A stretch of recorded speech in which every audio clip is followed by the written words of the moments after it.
I drove 6 hours to walk my only daughter down the aisle, but when I arrived at the gate, I didn't find a welcoming committee. I found a security guard holding a laminated photo of my face with a thick red line drawn through it. Beneath my picture were 4 words that ended my fatherhood forever. Do not let in. I didn't scream. I didn't beg. I simply turned my truck around and made one phone call. 4 hours later, the lights went out, the music stopped, and my daughter realized that her perfect day had ended the moment she decided I wasn't good enough to be part of it. Before I tell you how I turned her wedding into a lesson she will never forget, please like this video and subscribe to the channel. Tell me in the comments if you have ever been ashamed of your family, or if your family has ever been ashamed of you. I want to know your story. My name is William Carter, though most people in this town just call me Bill. At 72 years old, I have hands that feel like sandpaper, and a face that looks like a roadmap of every construction site I have ever managed. To the outside world, I am just an old man in a 1998 Ford F-150 that rattles when it hits 40 miles per hour. To my daughter Sarah, I am an embarrassment, a stain on her perfectly curated image. It was a Saturday morning in June, the kind of day that feels like it was manufactured specifically for weddings. The sky was a piercing blue, the air was warm, and I was wearing the only tuxedo I owned. It was hanging in the back of my truck, wrapped in plastic, swaying gently with every bump in the road.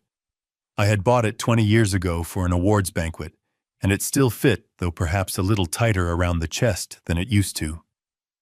I had spent the morning polishing my work boots because I refused to wear those shiny patent leather shoes that pinch your toes. I figured a little black shoe polish would hide the scuffs. I was driving toward Golden Oaks. It is the kind of resort where the grass is cut with scissors and the water in the fountains is dyed a supernatural shade of blue. It is the most expensive venue in the state. It costs $50,000 just to unlock the front doors. My daughter Sarah had told me the wedding was being paid for by her fiancé Jason. She told me Jason was a tech entrepreneur, a visionary, a man who moved mountains with his mind. She told me his family was American royalty. She lied. I turned off the main highway and onto the private drive lined with cypress trees.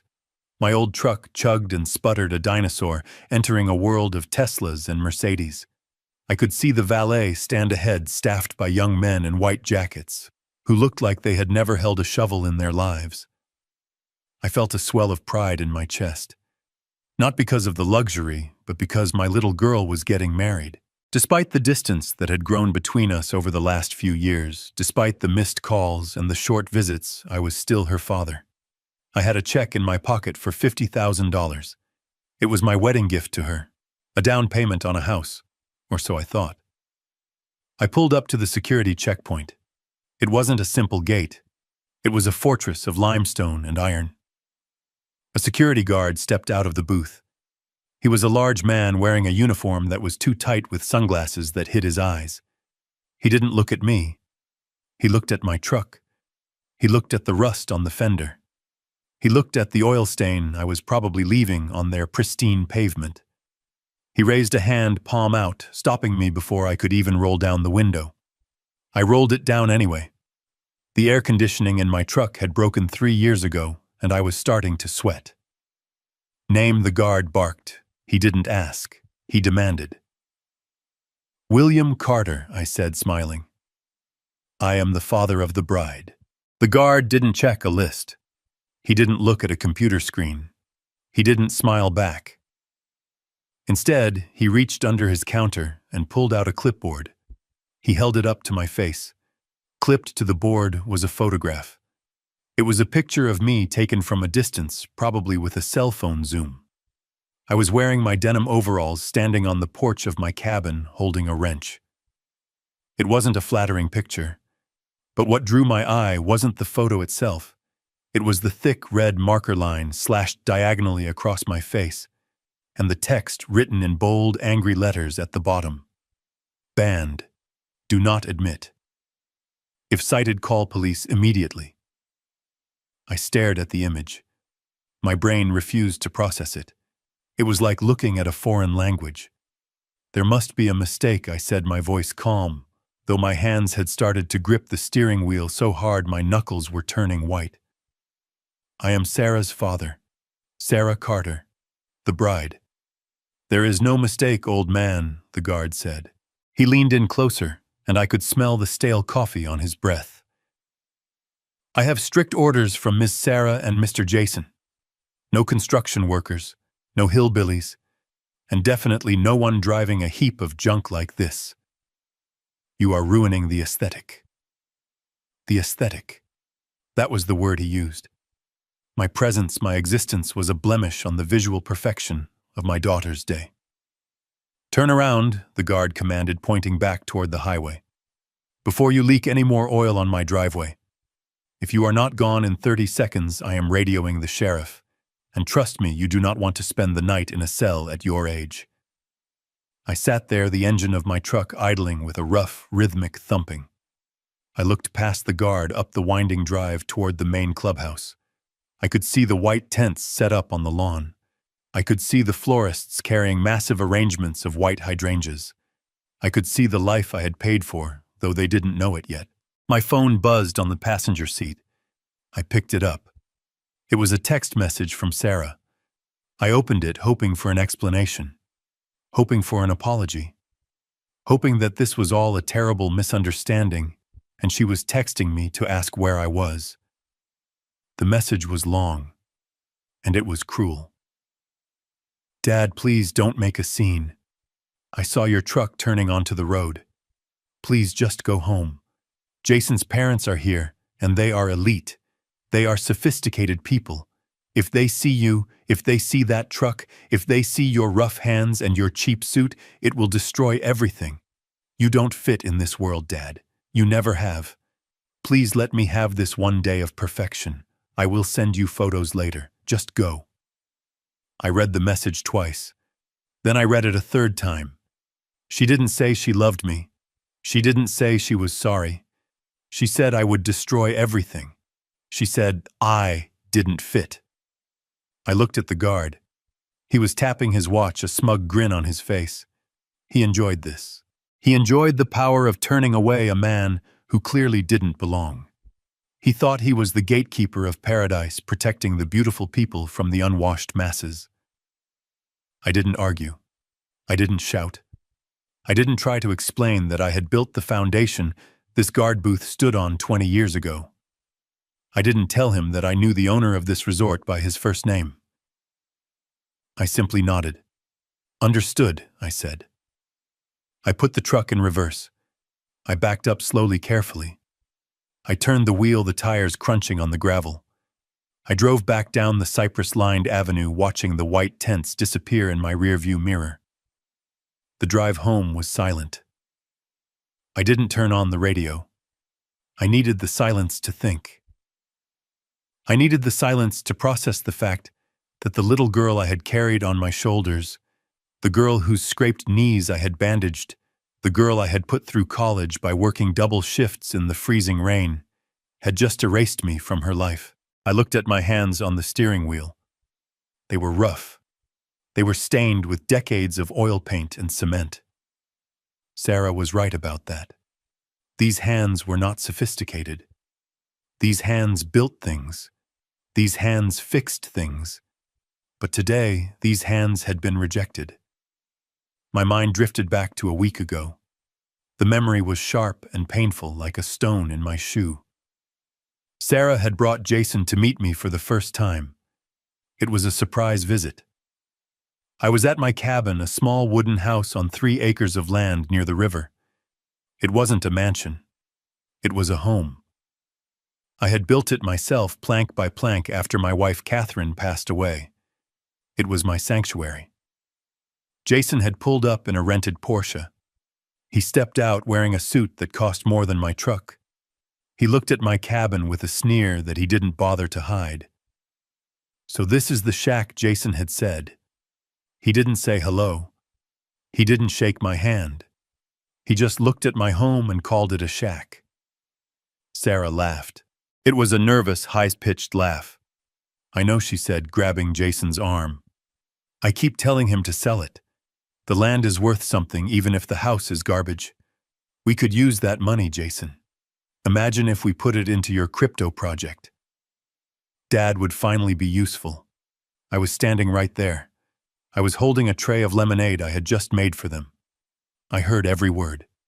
Useful. That was what I was to them. A resource. A potential bank account wrapped in old skin and denim. That day I had swallowed my pride. I had served them lemonade. I had listened to Jason brag about his tech company, about his algorithms, about his future billions.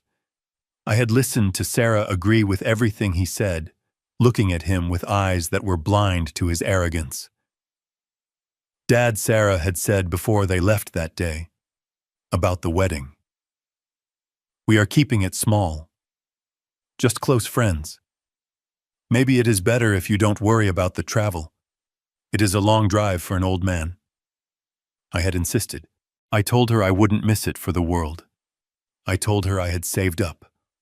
I told her I wanted to be there. She had sighed. Fine.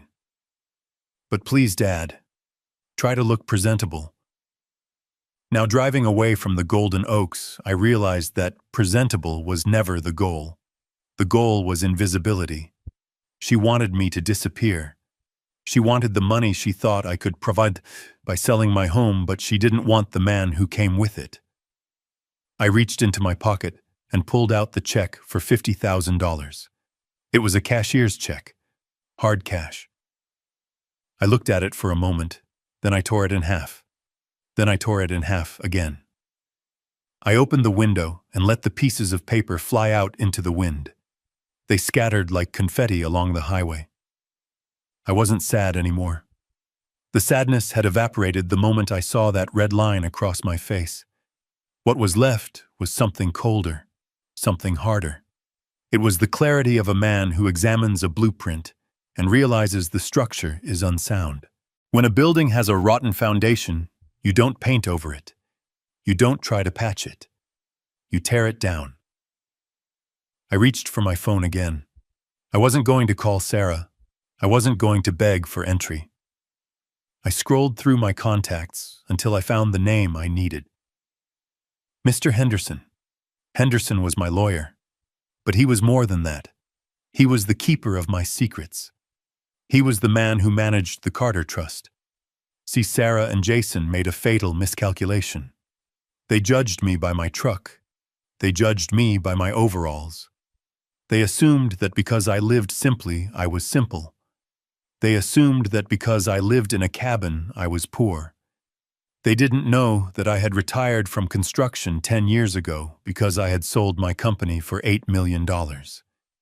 They didn't know that I owned 3 apartment complexes in the city. They didn't know that I was the silent majority shareholder of the hospitality group that owned the Golden Oaks Resort. I pressed the call button. Henderson answered on the second ring. Bill, is everything all right? The ceremony should be starting soon. It is not starting, Henderson, I said. My voice was steady. I want you to pull the file on the Golden Oaks event for today. The Sarah Carter and Jason Miller wedding. I have it right here, Henderson said.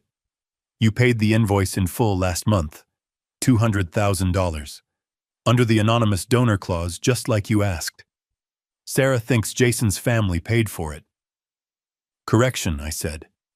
I want you to activate Clause 14C of the sponsorship agreement. There was a pause on the line. I could hear Henderson shuffling papers. Clause 14C. Bill, are you sure? That is the immediate revocation clause. It states that funding can be withdrawn instantly if the benefactor is insulted, refused entry, or treated with indignity by the beneficiaries. It is the nuclear option. I am sure, I said. I was refused entry. I was banned. There is a poster of my face at the security gate. Good God, Henderson whispered. His tone shifted from professional to furious. They did what? Shut it down, Henderson. I want you to call the venue manager. I want you to call the catering company. I want you to call the florists. Tell them the credit card on file has been reported stolen. Tell them the funding is pulled. Tell them to stop everything. Right now. Bill, the wedding is in progress. The guests are seated. If we do this, it will be chaos, I know, I said.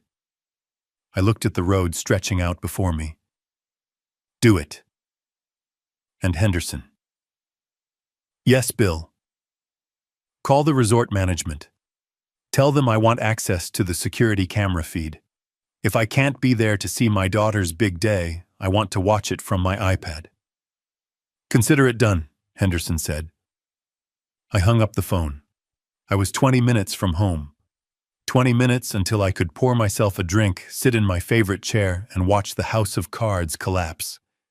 They wanted a wedding without me. They were about to get exactly what they asked for. But they forgot one thing. A wedding costs money, and the bank of Dad had just closed its doors forever. I pulled into the dirt driveway of my cabin.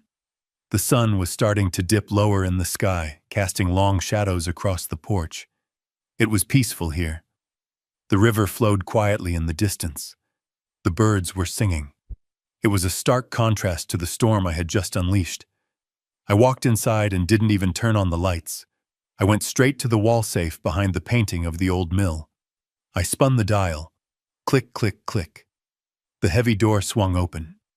Inside were the deeds, the certificates, the proof of a lifetime of hard labor and smart investments. I took out the folder labeled Sarah. It contained the trust fund documents I had set up for her. A trust that would have given her a monthly allowance for the rest of her life. A trust that would have ensured she never had to worry about bills or rent or medical expenses.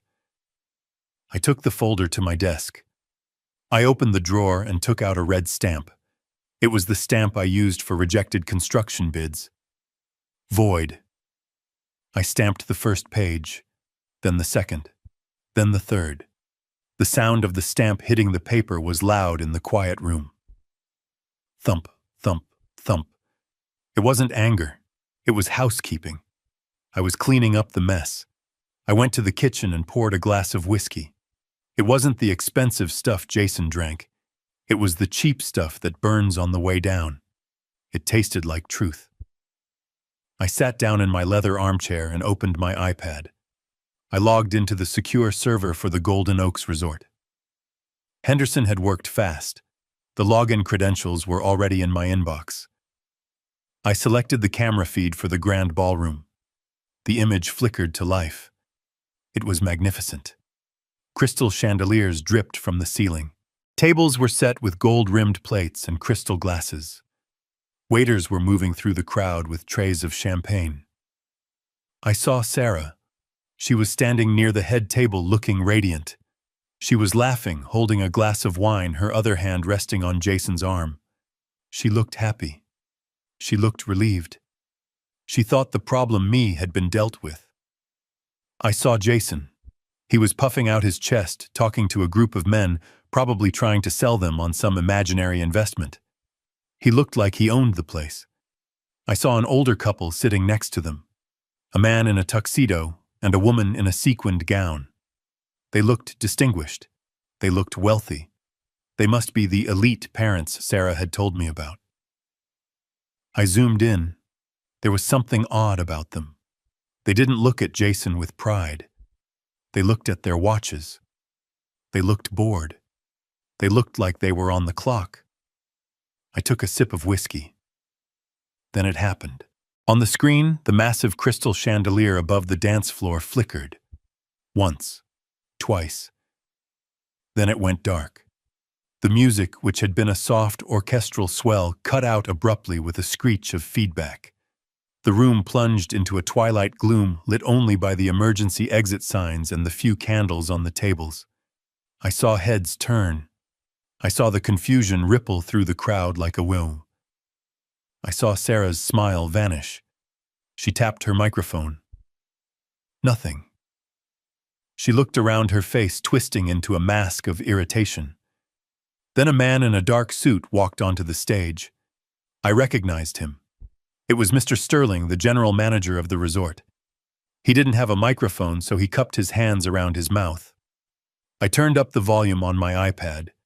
The security microphones were sensitive. I could hear the murmur of the crowd die down as Sterling began to speak. "Ladies and gentlemen," Sterling shouted, his voice echoing in the sudden silence. "I apologize for the interruption. However, we have just received notification that the funding for this event has been withdrawn. The credit line has been canceled by the account holder." I saw Sarah drop her wineglass. It shattered on the dance floor, red liquid splashing onto her white dress like a wound. "This is a private facility," Sterling continued, his voice devoid of sympathy. "Without payment, we cannot continue services. The kitchen has been closed. The bar is closed. We are asking all guests to please vacate the premises within 15 minutes. The room exploded into chaos. Sarah lunged at Sterling. I could hear her screaming, her voice shrill and panicked. "What are you talking about? My husband paid for this. Check the card again." Sterling held up a tablet. He showed her the screen. "The payment was made by the Carter Trust, ma'am. The authorization came from Mr. William Carter. He has reported the transaction as unauthorized use of funds and issued a stop payment order." I watched Sarah's face. The color drained out of it so fast, she looked like a ghost. "My father," she whispered. The microphone picked it up perfectly. "My father doesn't have any money. He lives in a shack." "I don't know about that, ma'am," Sterling said, stepping back to avoid her grasping hands. "I only know that the Carter Trust owns a significant portion of this resort, and Mr. Carter's word is law here. You have 14 minutes left." I took another sip of whiskey. The burn was good. This was just the beginning. The lights were out, but the real show was about to start. Sarah was about to learn that when you ban the man who built the foundation, the whole house comes crashing down. I stepped inside the cabin and let the heavy oak door click shut behind me. The silence was immediate and absolute. I did not reach for the light switch.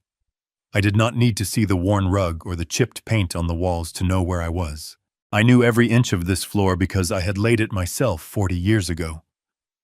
My eyes adjusted to the gloom, the moonlight filtering through the dusty blinds, casting long, jail bar shadows across the room. To anyone looking through the window, this was just the sad, dark living room of a lonely widower who had nothing left but memories. They were wrong. I walked through the shadows to the study at the back of the house. There was a painting on the far wall, a simple watercolor of the lake my wife Catherine had painted 3 months before she died. I moved it aside gently, my fingers brushing the frame with a habit born of grief. Behind it sat a Titan steel safe bolted directly into the load-bearing studs of the house. It was cold to the touch. I spun the dial. Left to 24, right to 10, left to 72. The numbers were the date I laid the first brick of my first company. The tumblers clicked into place with a sound like a loaded gun. I pulled the heavy handle down.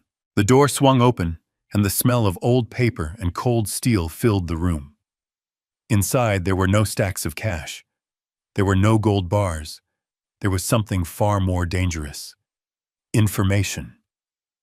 I pulled out a leather-bound portfolio. I set it on the desk and turned on a single small brass lamp. The pool of yellow light illuminated the documents that Sarah believed did not exist. The first document was a deed. Not for this cabin, but for the Skyline Heights apartment complex downtown. 300 units, fully occupied, debt-free. I turned the page. A majority shareholder certificate for Carter Construction Holdings. The company I supposedly sold for scraps, but actually converted into a passive income empire that generated $40,000 a month in dividends alone. My daughter thought I lived on a pension check and Social Security. She thought the reason I drove a 20-year-old truck was that I couldn't afford a new payment. She never understood that wealth isn't loud. Wealth is quiet. Wealth is having the freedom to not care what a security guard thinks of your boots. Then I reached for the blue folder, the one that mattered tonight. I opened it. On the top was the invoice for the Golden Oaks Resort wedding package, $212,000, paid in full via wire transfer 3 months ago. At the bottom of the page was a signature line. It did not say Jason Miller. It did not say the Miller family. It was signed William Carter, and right next to it was the addendum I had insisted on. The privacy clause. It stated that the source of the funding must remain anonymous to the bride and groom unless a breach of contract occurred. I ran my thumb over the signature. Sarah had called me crying months ago, saying Jason's funds were tied up in overseas investments, and they needed a deposit to secure the date. She had lied. Jason didn't have funds tied up. He was broke. I knew because I had run a credit check on him the day they got engaged. I had paid for this wedding not because I was a fool, but because I wanted my daughter to have her dream even if she was marrying a nightmare. I had saved her from humiliation. I had covered her fiancé's lies. I had literally paved the road she was walking on today. And her thank you was a photo of my face at the security gate telling the world I was unwanted trash. I dug deeper into the safe and pulled out one last document. It was a commercial lease agreement. It was the master lease for the land the Golden Oaks Resort stood on. I had bought the acreage 30 years ago when it was just swamp and timber. I leased it to the resort management company on a 99-year term. I wasn't just the man who paid for the party. I was the landlord of the very soil Sarah was standing on right now. If I wanted to, I could technically evict the entire resort, though that would take months of court battles. But I didn't need to do that. I just needed to stop the music. I looked at the papers spread out under the lamp. They were proof of a life spent building, saving, and protecting. They were the legacy I had built for Sarah, and tonight she had rejected the builder but tried to keep the building. I looked at the clause again. Clause 14C, breach of conduct. It gave the benefactor the right to terminate the event immediately if the venue or the guests acted in a way that dishonored the donor. Banning the man who wrote the check was definitely a dishonor. I wasn't just an old man in a truck anymore. In this room, under this lamp, I was the institution. I was the bank. I was the CEO. And I was about to call in a debt that could not be paid. I closed the folder. The sound was final. It was the sound of a gavel hitting the block. It was time to make the call. I reached into the bottom drawer of my desk, past the old blueprints and the faded tax returns from 1999. My hand closed around a thick manila envelope that had been delivered to my doorstep 3 days ago via private courier. It had no return address, just a red stamp that read confidential. I had resisted opening it until now. A part of me, the part that was just a father who wanted to walk his little girl down the aisle, had wanted to believe the fairy tale. I wanted to believe that Jason really was the tech visionary Sarah claimed he was. I wanted to believe that she had found a partner who could provide for her the way I always had. But the builder in me, the man who knows that you never pour concrete until you have tested the soil, knew better. I had hired Reynolds, the best private investigator in the state, a month ago, when Sarah started asking me for large sums of cash to cover investment opportunities Jason had found. I pulled the tab on the envelope. The sound of the paper tearing was sharp in the quiet room. I slid the contents out onto the desk right next to the deed to the resort. It was a dossier. A thick stack of paper clipped together, smelling of toner and cold hard facts. The first page was a summary. A background check on one Jason Alexander Miller. I scanned the basic information. Date of birth, social security number, last known address. It wasn't the penthouse apartment Sarah had bragged about. It was a sublet in a transient neighborhood near the airport. Then I got to the employment history. Sarah had told me Jason was the CEO of a company called Nebulous Systems. She said they were revolutionizing the blockchain. She used words like synergy and disruption. I looked at the report. Reynolds was thorough. Occupation, unemployed. Previous employment, shift supervisor at a car rental agency, terminated for cause. Sales associate at a cell phone kiosk, quit after 3 months. There was no Nebulous Systems. There was no tech empire. There was just a website registered on a free domain host 3 months ago, populated with stock photos of people shaking hands in glass conference rooms. The CEO headshot wasn't even Jason. It was a model from a stock image library. I turned the page and felt a cold knot tighten in my stomach. The financial section. This was where the fairy tale turned into a horror story. Jason didn't have millions. He had debt. Massive, suffocating, life-ending debt.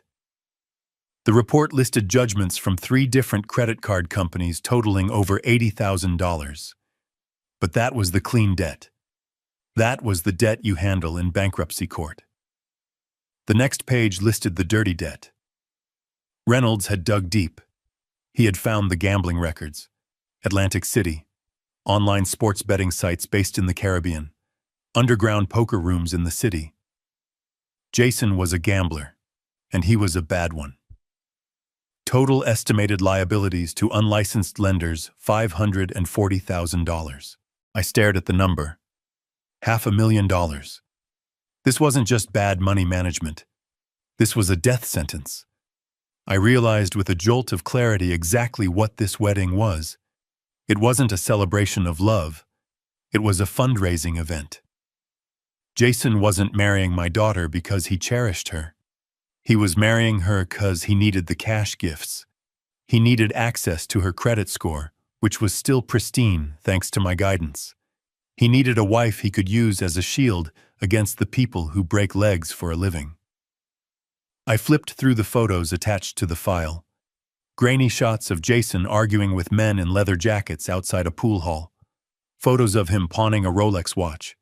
Photos of him driving a rented Lamborghini, the same one he had driven to my house to mock me, and then returning it an hour later to avoid the extra mileage fees. He was a hollow man. A shell of ego and desperation painted over with a thin layer of arrogance. And my daughter, my smart, ambitious Sarah, had fallen for it, hook, line, and sinker. She had looked at his rented suit and his leased car and seen a prince. She had looked at my paid-for truck and my paid-for land and seen a peasant. I felt a surge of anger so hot it made my vision blur. I wanted to drive back to the resort, kick down the doors, and drag him out by his collar. I wanted to expose him right there in the middle of the dance floor. But then I turned the page to the section titled The Parents. This was the knife twist. This was the part that turned my anger into something freezing cold. Sarah had been so specific about Jason's parents. She had told me they were old money. The type of people who summer in the Hamptons and winter in Aspen. She said they were sophisticated, cultured, the kind of people who wouldn't understand a man like me. That was her justification for the sign at the gate. She was protecting their delicate sensibilities from the sight of her blue-collar father. I looked at the dossier. Reynolds had identified the couple sitting at the head table right now. The man was not an oil tycoon. His name was Gary. He was a retired high school drama teacher who did local commercials for car dealerships. I recognized him now. He was the guy who yelled about low financing rates on the local cable channel at 2 a.m. The woman was not a socialite. Her name was Linda. She was a former hostess who picked up extra work through a casting agency for distinguished seniors. Booking fee, $200 per hour plus meals. I leaned back in my chair, the leather creaking under my weight. The silence of the cabin felt heavy, pressing against my eardrums. My daughter had abandoned her real father, the man who had held her hand when she got stitches, the man who had paid for her braces, the man who had taught her how to ride a bike to make room for 2 actors hired from a catalog. She had traded flesh and blood for props. She was ashamed of me. She was ashamed of the sawdust on my clothes and the calluses on my hands. She wanted a fantasy so badly that she was willing to cut out the only real thing in her life to get it. The anger I had felt moments ago began to recede, leaving behind a vast, empty pity. It was a cold, clinical pity. I looked at the photo of Sarah clipped to the file. She looked so happy in the picture, oblivious to the shark swimming next to her. She thought she had won the lottery. She thought she was ascending into the elite class. She was actually walking into a trap, Jason was going to drain her dry. He was going to take every penny I had given her over the years. He was going to ruin her credit mortgage, her future, and leave her with nothing but debt and regret. If I went there now and stopped the wedding by force, she would hate me. She would say I was jealous. She would say I was trying to ruin her happiness. She wouldn't believe the dossier. She would say I forged it. She was too deep in the delusion. I realized then that I couldn't save her from the fall. I could only choose when to pull the safety net away. She had called me a simple man. She had mocked my intellect. She thought she was smarter than me because she worked in marketing and I worked in dirt. But she couldn't see a con artist standing 3 feet in front of her. I picked up the photo of the fake parents again. Gary and Linda. They were probably eating the lobster thermidor I had paid for right now. They were drinking the vintage champagne I had authorized. They were playing their roles perfectly, smiling and nodding, checking their watches, waiting for their shift to end so they could collect their check and go home. And Sarah. She was beaming at them, desperate for their approval, desperate to be accepted into a family that didn't exist. It was pathetic. It was the most tragic thing I had ever seen. My eyes moved to the bottom of the dossier where Reynolds had stapled a printout of Jason's text messages. He had managed to clone Jason's phone for a brief window. The texts were from yesterday. From Jason to a contact named Vinny, "Don't worry about the payment. The wedding is tomorrow." The old man gave her a fat check, plus the cash gifts. "I'll have your $50K by Monday. Just call off the dogs." From Sarah to Jason, I handled my dad. "He won't be coming. I told security to keep him out. I don't want him embarrassing your parents." From Jason to Sarah, "Good girl. We don't need that trash around us. We are building an empire, babe." Trash. That is what he called me. And she agreed. Good girl, he called her. Like she was a dog he had trained to bite the hand that fed her. I closed the dossier. The pity hardened into resolve. I wasn't just an excluded father anymore. I was the judge, and the verdict was guilty. She wanted to live in a fantasy, fine.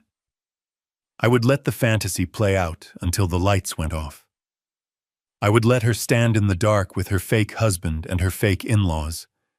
I would let her feel the cold reality of the world she had chosen. I wasn't doing this to be cruel.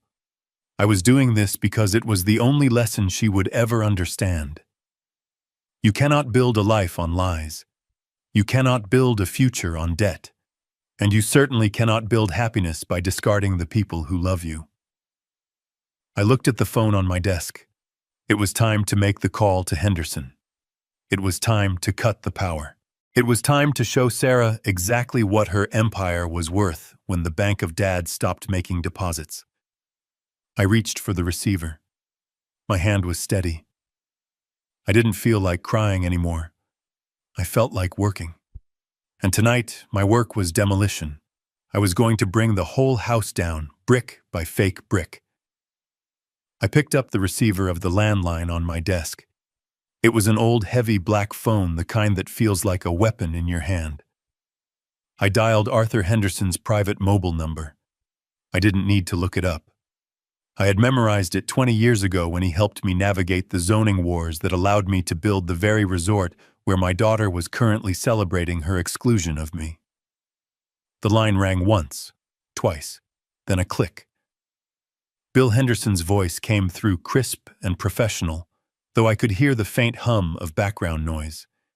He was likely in his home office monitoring the situation, waiting for the other shoe to drop. He knew me too well to think I would just drive away into the sunset. "It is time, Arthur," I said. My voice didn't shake. It didn't waver. It sounded like it did when I used to call a foreman to tear down a framing job that wasn't up to code. Flat. Final. There was a pause on the other end. A long, heavy silence. "You want to execute Clause 14C?" Henderson asked. He didn't sound surprised, just resigned. He was a good lawyer. He knew that when a contract is breached, the remedy must be enforced. "Execute it," I confirmed. "But I do not just want the funding pulled. I want a complete facility lockout. We are moving from a sponsorship withdrawal to a hostile shutdown. I leaned forward in my chair, resting my elbows on the dossier of Jason's lies. Walk me through the kill switch, Arthur. I want to know exactly what is going to happen. Henderson cleared his throat. I could hear the rustle of papers. All right, Bill. I have the master control agreement for Golden Oaks open. As the majority shareholder of the holding company, you have executive override on all facility operations. Step 1 is the financial severance. I am logging into the merchant portal right now. I waited. I took a sip of whiskey. Done, Henderson said. The master account linked to the event has been frozen. The credit limit has been set to 0. Any further charges attempted by the venue staff for drinks overtime or incidentals will be declined instantly. The open bar tab is now a dead account. Good, I said. Now the infrastructure. I want the room dead, Arthur. I am contacting the facility manager Dave on the other line, Henderson said. His voice was typing as he spoke. I am issuing a code red override. This instructs the engineering team to isolate the power grid for the grand ballroom. We are not cutting the emergency lights. We don't want a lawsuit for injuries, but the main stage power, the audio-visual circuits, and the atmospheric lighting are being cut. How long, I asked. 90 seconds, Henderson replied. Dave is at the breaker panel. He is just waiting for my confirmation code. Give it to him, I said. And the sound. The sound system is on a separate loop, Henderson explained. We are remotely revoking the digital license for the DJ's interface. His console is going to lock up. The microphones will mute. The speakers will cut. Silence, Bill. Absolute silence. And the food, I asked. I paid $50,000 for a 5-course meal. I don't want Jason or his fake parents taking a single bite of the entree. The catering manager is getting the call now, Henderson said. The order is to cease service immediately. The waitstaff is being instructed to clear the tables. If the food hasn't been served, it stays in the warming ovens. If it is on the table, it gets bussed. The contract states that upon funding cancellation, all unconsumed inventory remains the property of the vendor. They aren't going to feed a party that isn't paying. I looked at the screen of my iPad. The party was still in full swing. Sarah was laughing. Jason was pouring champagne. They looked so secure, so untouchable. One more thing, Arthur, I said. The honeymoon suite. The presidential villa. Ah, Henderson said. The jewel of the resort. Lock it out, I ordered. I want their keycards deactivated. I want the reservation wiped from the system. I want security to flag their names. If they try to go up there tonight to hide or to sleep, or to consummate this farce of a marriage, I want the red light to flash on the door. I want them standing in the hallway with their luggage, realizing they have nowhere to go. It is done, Bill Henderson said softly. I just sent the command to the central server. The keys are plastic scrap. The room has been released back into inventory. I took a deep breath. It was a strange sensation wielding this kind of invisible power. I wasn't shouting. I wasn't making a scene. I was sitting in a dark cabin miles away, flipping switches that would dismantle my daughter's world. It felt like surgery, necessary, painful, and precise. Bill Henderson said, his voice breaking his professional detachment for a moment. Are you sure? Once I give Dave the final go-ahead on the power, there is no unringing this bell. The humiliation will be public. It will be total. I looked at the photo of me on the clipboard that the guard had held up. Banned. Do not let in. They wanted me out, Arthur, I said. They wanted to erase me. I am just giving them what they wanted. A wedding completely free of my influence, which means a wedding free of my money, my property, and my protection. I understand, Henderson said. Executing sequence now. I heard him typing furiously. Financials terminated, he listed off. Catering stop order issued. Security alerted to remove unauthorized guests once the contract is voided, and power cut initiated. I watched the screen.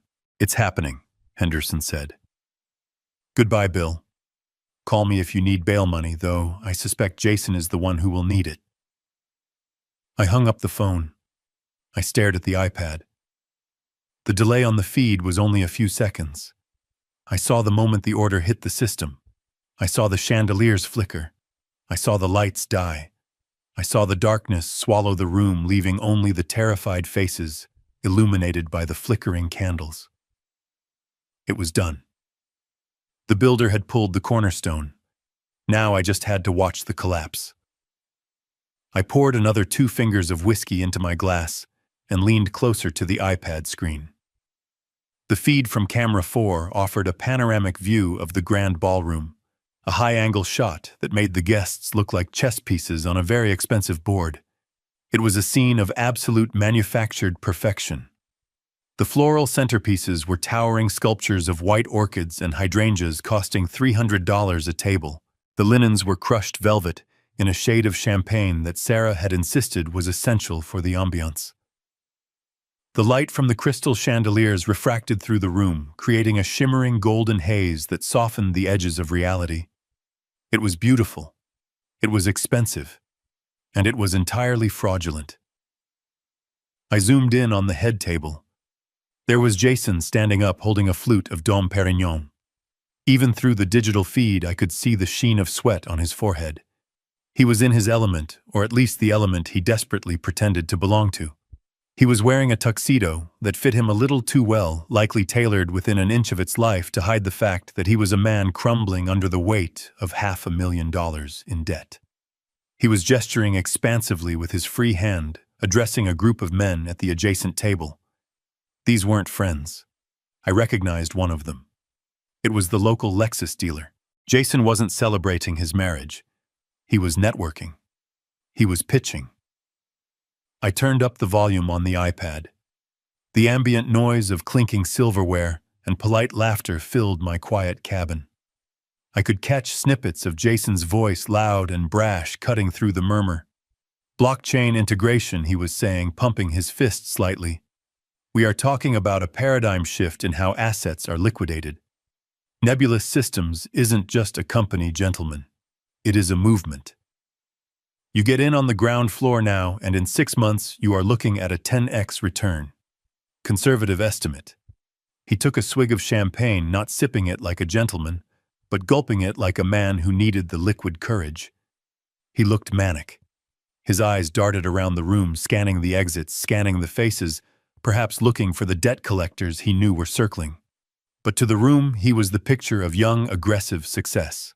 He was selling the dream, and everyone was buying it because the venue was so opulent, the wine was so good, and the lie was so pretty. Then the camera panned slightly to the left, and I saw Sarah. My heart didn't break. It had already broken at the gate. Now it just felt heavy like a stone sinking in mud. She looked radiant. Her dress was a Vera Wang custom design, silk and lace, costing more than my first car. She had her hand resting on the table, displaying the diamond ring Jason had bought on credit that was likely secured against her own social security number without her knowledge. She wasn't looking at Jason with love. She was looking at him with triumph. She was scanning the room, and her eyes soaking in the envy of her bridesmaids, the approval of the guests, the sheer magnitude of the event. She was smiling the smile of someone who believes they have pulled off the heist of the century. She had successfully exorcised her past. She had scrubbed away the blue-collar stain of her upbringing. There were no rough hands here. No old trucks. No embarrassing fathers in denim. Just gold crystal and the illusion of aristocracy. She turned to the woman sitting next to her, Linda, the actress, hired for $200 an hour. Sarah leaned in and whispered something, laughing softly. Linda laughed back, a practiced hollow sound, and patted Sarah's hand. It was a performance within a performance. Sarah was desperate for this woman's approval, desperate to be accepted by this fake matriarch of a fake dynasty. She was preening under the attention of a stranger she thought was her mother-in-law. It was excruciating to watch. It was like watching a child play house in a building that was on fire. I watched as a waiter approached the head table with a silver tray. He placed a plate of filet mignon in front of Jason. I knew that steak. It was Japanese A5 Wagyu, $80 a pound. I had approved the invoice myself. Jason picked up his knife and fork, sawing into the meat with an aggression that betrayed his nerves. He ate quickly, almost frantically, as if he was afraid someone was going to snatch the plate away before he could finish. Sarah took a delicate bite of her lobster. She looked around the room again, her gaze lingering on the empty chair at the back of the room where I should have been sitting. But she didn't look sad. She looked relieved. She raised her glass in a silent toast to herself. She had done it. She had curated her life to perfection. I looked at the timestamp on the security feed. It was 7:42 p.m. Henderson had said the kill switch would execute in 90 seconds. That was 2 minutes ago. The delay in the feed meant it was happening right now. In the video, Jason stood up again. He tapped his glass with a spoon. The sharp pinging sound echoed through the iPad speakers. The room quieted down. He adjusted his bow tie, puffing out his chest. He looked like a rooster crowing on a pile of debt. "I want to propose a toast," Jason announced, his voice booming. "To the future, to building empires, and to family, the kind of family that matches our ambition." Sarah beamed. She looked up at him, her eyes shining with tears of joy. She truly believed she had won.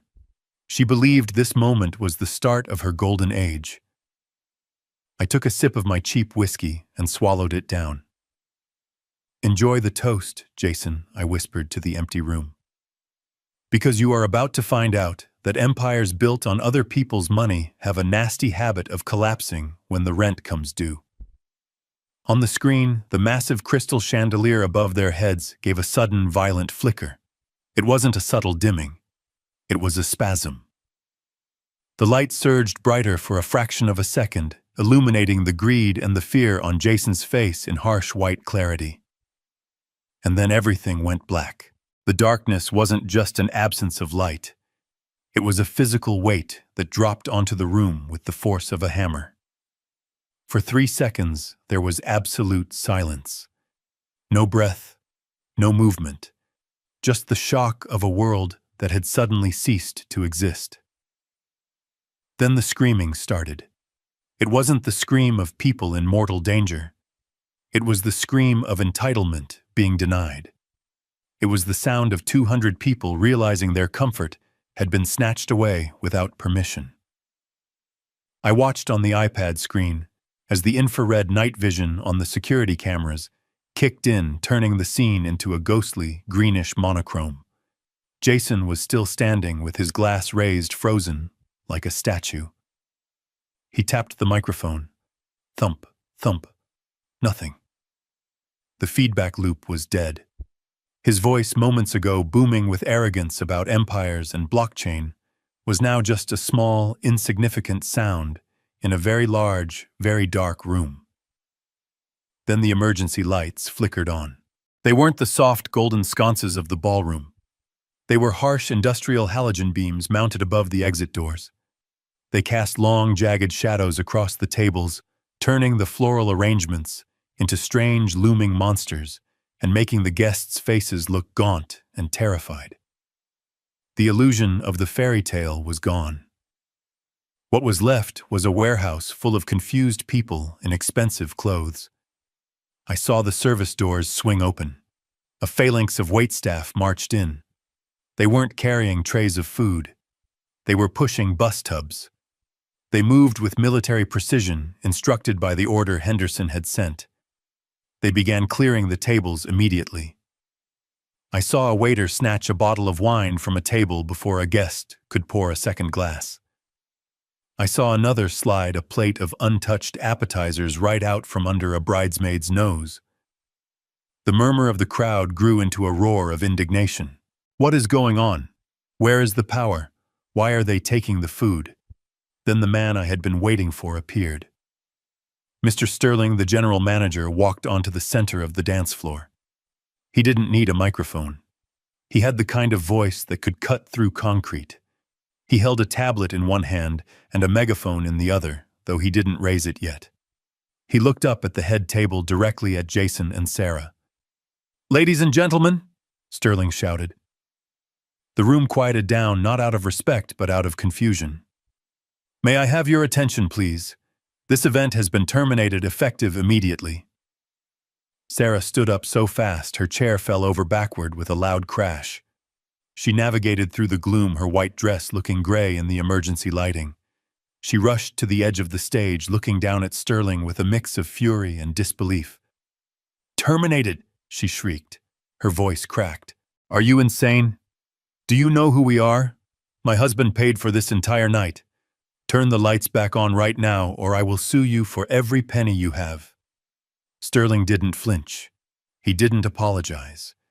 He looked at her with the weary expression of a man who deals with tantrums for a living, but finally has the authority to end one. "Mrs. Miller," Sterling said, his voice projecting clearly to the back of the room. "Your husband did not pay for this event. The invoice for the Golden Oaks Grand Package totaling $212,000 was paid by the Carter Trust." A ripple went through the crowd. I saw heads turn. People were whispering. "Carter, isn't that her maiden name?" Sarah froze. "The Carter Trust, that's my father. But that's impossible. He doesn't have that kind of money. He's a construction worker." "I cannot speak to your father's profession, ma'am," Sterling said, tapping his tablet screen. "I can only speak to the fact that William Carter is the account holder. And 10 minutes ago, Mr. Carter issued a formal stop payment order on all funds associated with this event, due to a breach of contract." "Breach of contract?" Sarah stammered. She looked back at Jason, who had slumped into his chair, his face buried in his hands. "What breach?" Sterling looked up at her, and even through the grainy camera feed, I could see the cold satisfaction in his eyes. "Clause 14C, Sterling announced to the room. "The donor reserves the right to withdraw funding if they are denied access to the event or treated with indignity. We received a report from Gate Security that Mr. Carter was barred from entering the premises on your specific orders. He was turned away at the gate." The room gasped. It was a collective intake of breath that sucked the air out of the ballroom. The guests turned to look at each other. The whispers became louder, sharper. "She banned her own father. The guy who paid for all this. I thought she said her husband was a crypto millionaire." Sarah looked around, her eyes wide with panic. She was losing the narrative. The story she had spun for years, the story of the self-made woman marrying the tech genius, was unraveling in real time. "That's a lie," she screamed, pointing a trembling finger at Sterling. "My dad is a broke old man. He lives in a shack. He couldn't pay for a coffee, let alone this wedding. Jason paid. Jason, tell them." She turned to Jason. She grabbed his shoulder and shook him. "Jason, tell him, show him the receipt, show him the bank transfer." Jason looked up. His face was pale, slick with sweat. He looked like a cornered animal. He didn't look at Sarah. He looked at the exit signs. "Jason," Sarah whispered. The microphone on the head table had been cut, but the ambient mics caught her voice perfectly. "Why aren't you saying anything?" Jason stood up slowly. He adjusted his jacket, but his hands were shaking so bad he couldn't straighten the lapels. "There was a mix-up with the bank," Jason mumbled. "It was weak. It was pathetic. My funds are overseas. The transfer must have bounced. I told your dad to cover the deposit just in case." "The deposit?" Sterling laughed. It was a harsh, dry sound. "Mr. Miller, the Carter Trust paid the full balance 3 months ago. You haven't paid a dime. In fact, the credit card you put on file for incidentals was declined an hour ago for a $10 charge at the lobby bar." The humiliation was total. It was absolute. 200 people watched as the golden boy crumbled into dust. The man who claimed to be building empires couldn't even buy a cocktail. Sterling raised the megaphone now. He wasn't talking to Sarah anymore. He was talking to the crowd. "The kitchen is closed," Sterling announced, his voice amplified and distorted, echoing off the walls like the voice of doom. "The bar is closed. Security is currently escorting the valet staff off the premises. If you want your cars, I suggest you retrieve your keys from the front desk immediately. You have 10 minutes to vacate the property before we lock the main gates." The panic set in instantly. It wasn't the panic of danger. It was the panic of inconvenience. The elite guests, the people Sarah had so desperately wanted to impress, didn't rally around her. They didn't offer support. They scrambled. I watched as women in $5,000 gowns shoved past each other to get to the doors. I watched men in tuxedos shouting into their phones, calling their drivers, demanding to be picked up. The waiters continued their work, relentless and efficient. They stripped the tablecloths off the tables while people were still standing next to them. The sound of silverware crashing into bins was the soundtrack to the exodus. Sarah stood alone on the stage. Jason had vanished into the crowd, slipping away like a thief in the night. She looked at the empty tables. She looked at the half-eaten food being carted away. She looked at the darkness that surrounded her. She looked exactly like the little girl who used to throw tantrums in the grocery store when I wouldn't buy her candy. But this time, I wasn't there to pick her up. I wasn't there to smooth it over. I took a sip of my whiskey. It was warm now, but I didn't mind. The show wasn't over. The rats were fleeing the ship, but the captain was still on board, and the ship was sinking fast. I saw the two actors, Gary and Linda, the fake parents, stand up from the head table. They didn't look panicked. They looked annoyed. Gary checked his watch. Linda picked up her purse. They walked over to Sarah, who was staring blankly into the middle distance. I turned up the volume. I didn't want to miss this. "Hey, honey," Gary said, tapping Sarah on the arm. "Look, sorry about the drama, but our contract says we get paid at the end of the event, or at 9 p.m., whichever comes first. It's 8,000 churros, but the event is technically over." Sarah looked at him, her eyes unfocused. "What? The fee?" Linda said, her voice sharp. "200 an hour. We've been here for 4 hours, plus the travel stipend. That's $1,000. Cash or Venmo?"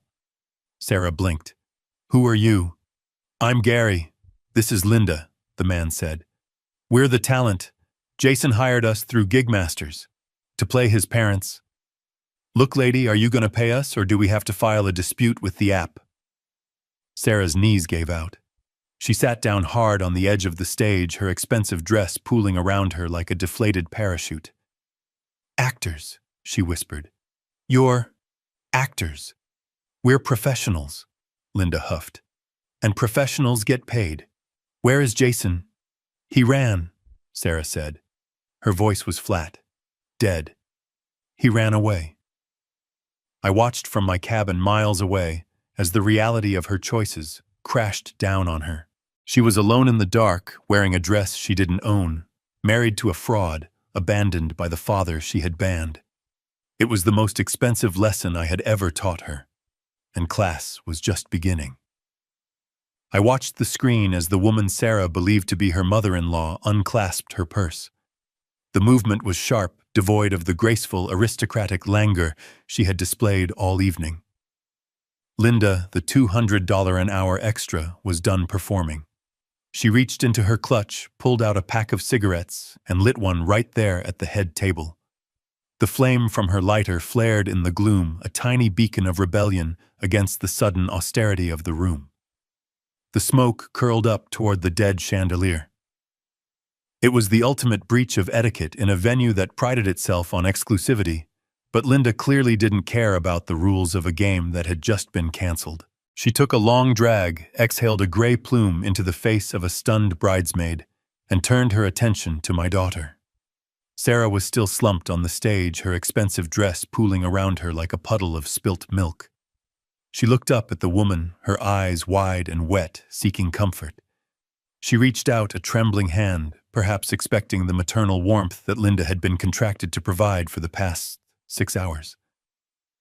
Mom Clara whimpered. Her voice was thin, barely audible over the murmur of the crowd. Mom, what do we do? Linda looked at her. She didn't smile. She didn't offer a hug. She checked her wristwatch, tapping the glass face with a manicured fingernail. Don't call me Mom, honey, Linda said. Her voice carried.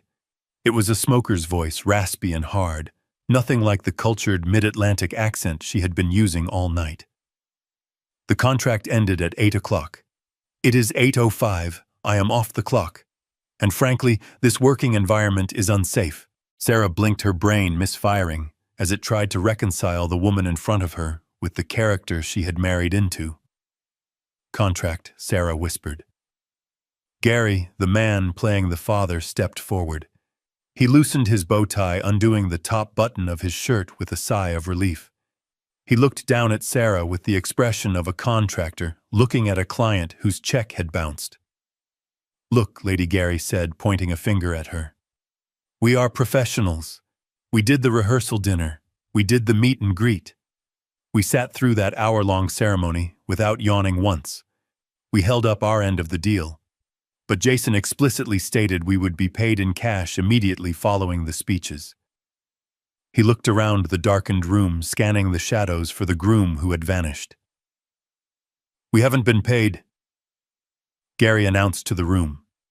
And I don't work for free. I have a car payment due on Tuesday. The guests nearest the stage stopped their frantic whispering. They leaned in. This was better than the wedding. This was a car crash in slow motion. You're actors, a woman in the front row asked. I recognized her. It was Sarah's college roommate, a girl who had always made Sarah feel inferior about her background. Gary turned to the crowd and gave a theatrical bow. Gary Henderson, SAG-AFTRA. Eligible at your service, he said. You might recognize me from the Tri-State Mattress Depot commercials. I'm the guy who sleeps on the cloud. A ripple of recognition went through the crowd. Someone laughed. It was a short, sharp bark of disbelief. Wait, a man shouted from table 4. You told me you made your fortune in offshore drilling. We spent 20 minutes talking about oil futures. I improvised, Gary shrugged. It is called method acting. I Googled it in the car on the way over. The humiliation was expanding, radiating outward from Sarah like a shockwave. She scrambled to her feet, her heels slipping on the polished floor. Stop it, she screamed. Stop talking. You are Jason's parents. You live in Martha's Vineyard. You have a yacht. Linda blew another stream of smoke into the air. Honey, I live in a 2-bedroom apartment in Queens and I take the subway, she said flatly. The only yacht I have ever been on is the Staten Island ferry. Now, are you going to pay us, or do we have to call the police and report a theft of services? Sarah looked around wildly. Jason, she shrieked. Jason, tell them to stop. But Jason was gone. The rat had scurried off the ship the moment the water started rushing in. Sarah stood alone, surrounded by the wreckage of her lies. The 2 people she had used to validate her social climbing, the 2 people she had preferred over her own flesh and blood, were now shaking her down for petty cash in front of 200 witnesses. And then the phones came out. It started with 1 or 2, a discreet lift of a smartphone, a quick snap. But as the absurdity of the situation sank in, the floodgates opened.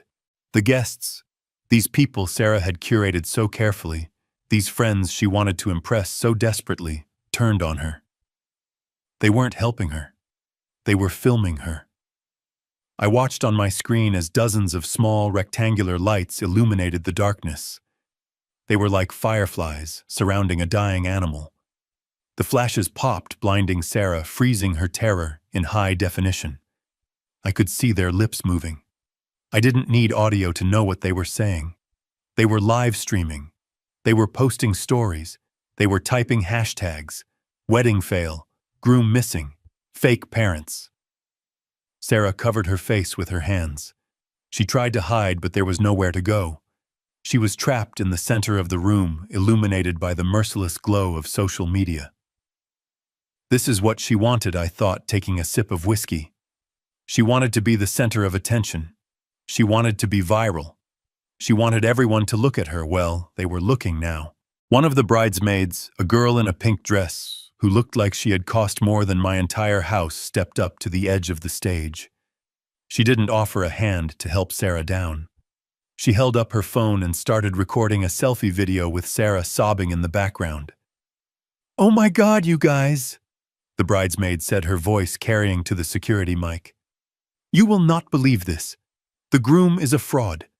The parents are paid actors, and the bride just got dumped at the altar because the checks bounced.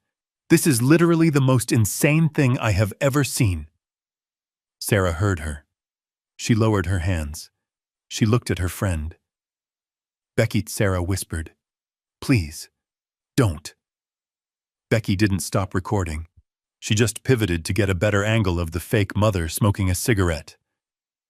"This is gold," Becky said. I watched Sarah's posture collapse. It wasn't just fear anymore. It was the crushing weight of realization. She was realizing that these people weren't her friends. They were an audience, and she had just become the entertainment. Linda stepped closer to Sarah, invading her personal space. "Look, sweetheart," Linda said, her voice dropping to a menacing growl. "Jason owes us $2,000. If he is not here, the debt falls to you. You are the bride. You are the partner. Pay up." "I don't have it," Sarah sobbed. "I don't have any money. Jason handled everything." "Then give me the ring," Linda said. I sat up straight in my chair. What Sarah gasped, clutching her left hand. "The ring," Linda repeated. She reached out and grabbed Sarah's wrist. "It looks like a 2-carat stone. If it is real, it will cover our fee. If it is cubic zirconia, I am going to be very upset." "No," Sarah screamed, trying to pull away. "It is my engagement ring." "It is collateral," Gary added, stepping in to block Sarah's retreat. "Hand it over and we walk." "Don't hand it over and we call the cops. Theft of services is a misdemeanor, but with the amount involved here, we might be able to push for grand larceny if we pool our claims." The guests were laughing now. Not a polite titter, but a cruel, raucous laughter. They were cheering for the actors. They were chanting, "Give her the ring, give her the ring." It was a mob dressed in tuxedos and evening gowns. They had been denied their dinner, they had been denied their party, and now they wanted blood. They wanted a sacrifice. Sarah looked at the crowd. She looked at the faces of the people she admired, the people she had banned me to impress, and she saw nothing but mockery. She looked down at her hand. Her fingers were trembling so violently, the diamonds sparked in the gloom. "Fine," she screamed. Take it, and get out." She wrenched the ring off her finger. She didn't hand it to Linda. She threw it. The ring skittered across the floor, spinning like a top. Linda moved with surprising speed for a woman of her age. She snatched it up before it could roll into a vent. She held it up to the beam of an emergency light, squinting at it. "It looks decent," Linda judged. "Probably worth a pawn shop quick sale." She looked at Gary. "We're good." "We're good," Gary said. He looked at Sarah one last time. He didn't say sorry. He didn't say goodbye. He just buttoned his collar, fixed his tie, and slipped back into the character of a man who had better places to be. "Pleasure doing business with you," he said. The two actors turned and marched off the stage, pushing their way through the crowd of jeering guests. They exited through the service doors, vanishing into the night, with the symbol of my daughter's marriage in a pocket next to a pack of cigarettes. Sarah stood frozen. She looked at her bare hand. The pale strip of skin where the ring had been was the only clean thing left on her. The guests began to filter out, their entertainment concluded. They didn't say goodbye to the bride. They walked past her as if she were a piece of furniture. I heard snippets of their conversations as they passed the microphones. What a disaster. I knew she was trash. Did you see the dad? Or the fake dad? Who even does that? Sarah sank to her knees on the dirty floor of the stage. The flowers were wilting in the heat of the unventilated room. The darkness was absolute now, save for the cruel spotlight of the exit signs. She was alone. Truly, completely alone. I reached for the bottle of whiskey. It was empty. Good, I thought. I didn't need to drink anymore. I needed a clear head for what came next. The destruction phase was over. The foundation had been blasted. The walls had crumbled. Now my daughter was sitting in the rubble. She pulled her knees to her chest and buried her face in her arms. Her shoulders shook. I watched her cry for a minute, 2 minutes, 5. She pulled her phone out of her dress pocket. I saw the screen light up her tear-streaked face. She dialed a number. My phone rang on the desk. I looked at the caller ID. Sarah. I didn't answer. I let it ring. Once, twice, 3 times, she needed to sit in the dark a little longer. She needed to understand that the man she had banned wasn't just a guest she could summon back when the party went wrong. I wasn't a backup plan. The ringing stopped. She lowered the phone. She looked at the screen confused. She wasn't used to me not answering.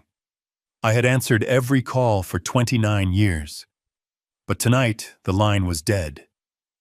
She stood up shaky and unstable on her heels. She looked around the empty room one last time. She realized no one was coming to save her. Jason was gone. The fake parents were gone. The guests were gone. She had to walk out of there on her own 2 feet. I watched her take the first step off the stage. She stumbled, nearly falling, but caught herself on a chair. She kicked off her expensive shoes. She left them there, lying on the floor like dead birds. She started walking toward the exit barefoot. I closed the iPad cover. The screen went black. I knew where she was going. There was only one place left for her to go. I stood up and walked to the front door of my cabin. I unlocked it. But I didn't open it. I left the chain on. She was coming home. But home wasn't a refuge anymore. It was a checkpoint. And this time I was the one holding the list. The phone rang again. It was a shrill, desperate sound that cut through the quiet of my cabin. I looked at the caller ID glowing in the dark. Sarah. I let it ring 4 times. I wanted her to sit in that silence. I wanted her to feel the weight of the distance she had placed between us. On the 5th ring, I picked up. I didn't say hello, I just pressed the phone to my ear and waited. Dad Sarah screamed. Her voice was unrecognizable. It was raw, shredded by hysteria and confusion. Dad. What is happening? The manager says you cut the power. He says you own the trust. Tell them it is a mistake. Tell them to turn the lights back on. I took a slow breath. I looked at the screen where she was pacing back and forth in the dark, clutching her phone like a lifeline. It is not a mistake, Sarah, I said. My voice was calm. It was the voice of a man reading a weather report. I executed Clause 14C. I withdrew the funding. She laughed, a high-pitched, manic sound. You don't have any funding. You live in a shack. You drive a truck that barely runs. Jason paid for this, Jason and his family. Jason is gone, Sarah, I said. I watched on the screen as she spun around, looking at the empty shadows where her husband should have been. And his family. They were actors. Hourly employees. They left because their shift ended. That is a lie, she shrieked. You are jealous. You are trying to ruin me because I didn't invite you. You didn't just not invite me, Sarah, I corrected her. You banned me. I saw the photo at the gate. Do not let in. You treated me like a criminal. You treated the man who paid for your dress, your flowers, and your lobster dinner like trash. So I took the trash out. There was a silence on the line. Heavy. Suffocating. You paid, she whispered. Every penny I said. $212,000. Jason didn't pay a dime. His credit card was declined for a whiskey sour at the lobby bar an hour ago. He is broke, Sarah. He has been broke since the day you met him. No, she sobbed. No, he has millions. He has crypto. He has the company. He has debt, I said brutally. He has $500,000 in gambling debt. He married you for the cash gifts. He married you because he thought I had land he could sell. She was crying harder now, deep heaving sobs that shook her entire body. I watched her collapse onto a chair, pulling her knees to her chest. Dad, please, she whimpered. I am scared. It is dark. Everyone left. Jason isn't answering. Come get me, please. Bring the truck. I don't care about the truck anymore. Just come get me. I looked at the keys hanging by the door. I looked at the bottle of whiskey. I can't do that, Sarah, I said. Why, she cried. You are my dad, because I am banned, I reminded her. The security guard was very clear. If I show up, he calls the police. I don't want to cause a scene. I am respecting your wishes. Dad, stop it. Stop punishing me. I have no money. They took the car. How am I supposed to get home? You have feet, I said. It is 5 miles. The moon is bright tonight. You want me to walk in a wedding dress. I want you to understand what it feels like to be locked out, I said. I want you to understand that you cannot spit in the face of the hand that feeds you and expect it to keep serving you dinner. Start walking, Sarah. I hung up the phone. I didn't slam it down. I placed it gently back in the cradle. I watched on the screen as she stared at her phone in disbelief. She tapped the screen, trying to call back. I reached over and unplugged the line from the wall. Class was dismissed. The exam had begun. I watched the screen as a shadow detached itself from the heavy velvet curtains near the service entrance. It wasn't a ghost. It was a rat scurrying back to the sinking ship to see if there was anything left to steal. Jason stepped into the pool of emergency light, his movements jerky and frantic. He had lost his suit jacket. His shirt was unbuttoned halfway down his chest, revealing a gold chain that was almost certainly gold-plated brass. He wasn't looking at his wife. He was looking at the table where the gift box had been sitting, the box meant to hold envelopes of cash from well-wishers. He reached the table and found nothing. The staff, efficient to the last, had cleared it along with the silverware. Jason slammed his fist onto the empty tablecloth. The sound was dull and pathetic. Jason, Sarah whispered. She scrambled up from the floor, her eyes lighting up with a flicker of desperate hope. She thought he had come back for her. She thought he was the hero returning to save the damsel from the darkness. You came back. She ran toward him, her bare feet slapping against the cold hardwood. She reached out, grabbing his arm with both hands. Jason, thank God. My dad, he went crazy. He cut the power. He said terrible things. We have to go. We have to leave. Jason spun around. He didn't hug her. He didn't comfort her. He ripped his arm out of her grasp with a violence that made her stumble back. Where is the money, Sarah? He hissed. His voice wasn't the smooth baritone he used for his investor pitches. It was high-tight and ugly. The cards, the envelopes, where did they put them? Sarah blinked, confused.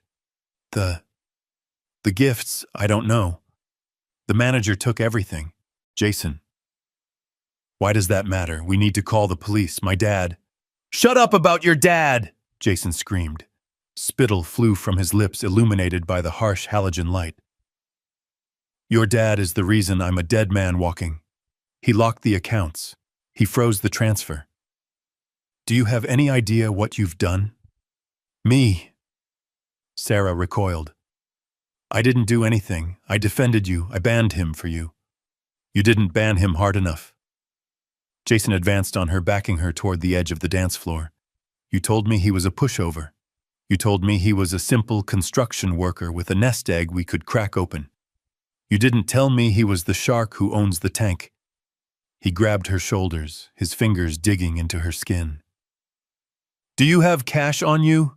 he demanded, shaking her. "In your purse in the bridal suite, I need 50,000, right now."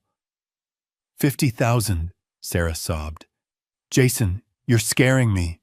Why do you need money? We're rich. You have the company." Jason laughed.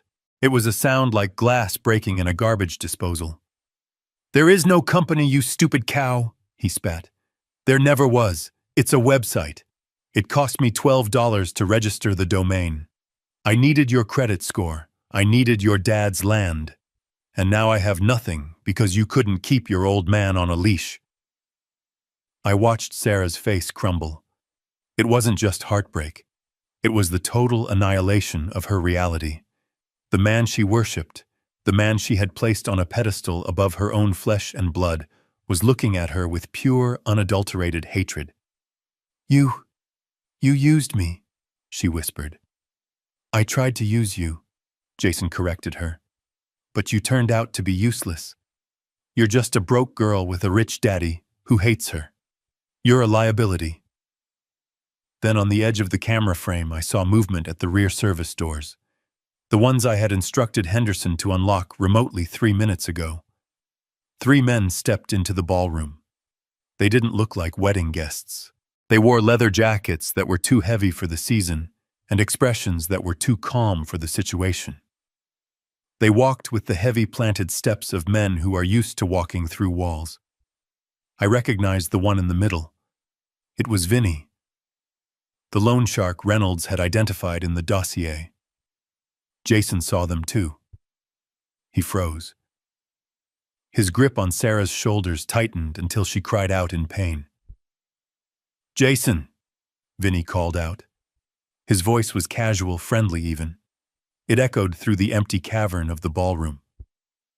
"Leaving so soon? We haven't had a chance to toast the happy couple." Jason spun Sarah around, positioning her between himself and the men. He used my daughter as a human shield. "Vinny," Jason stammered, peering over Sarah's shoulder. "Look, there's been a mix-up. The wire transfer got flagged. Security protocol.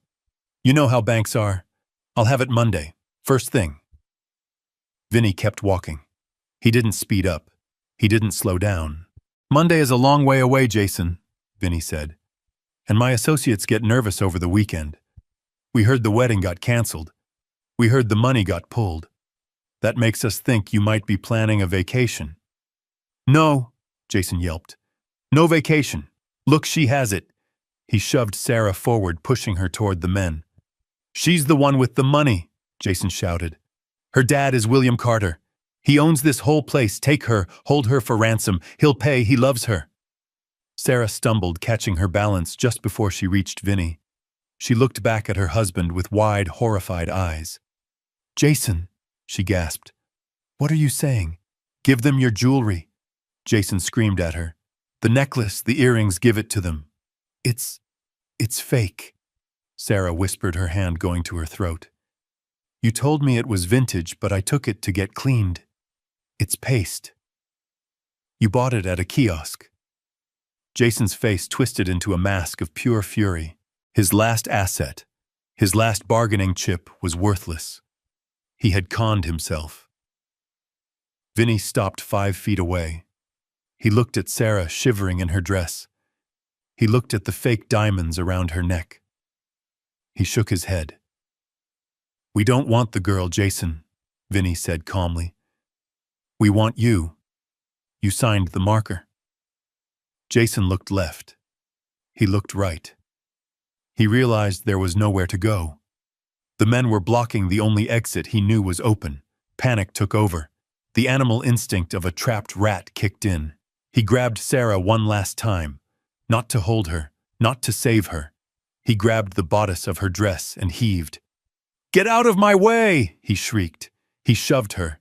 He didn't just push her aside. He threw her. He put all his weight, all his fear, and all his failure into one violent motion. Sarah flew backward. Her feet, tangled in the layers of tulle and silk, couldn't find purchase on the slick floor. She went airborne for a fraction of a second, a white cloud suspended in the darkness. She crashed down onto the centerpiece of table 4, which the staff had placed on the floor during the cleanup. It was a massive arrangement of white roses and hydrangeas soaking in a vase of water. Sarah hit it with a sickening crunch. The vase shattered. Water splashed everywhere, mixing with the dirt from the overturned pot.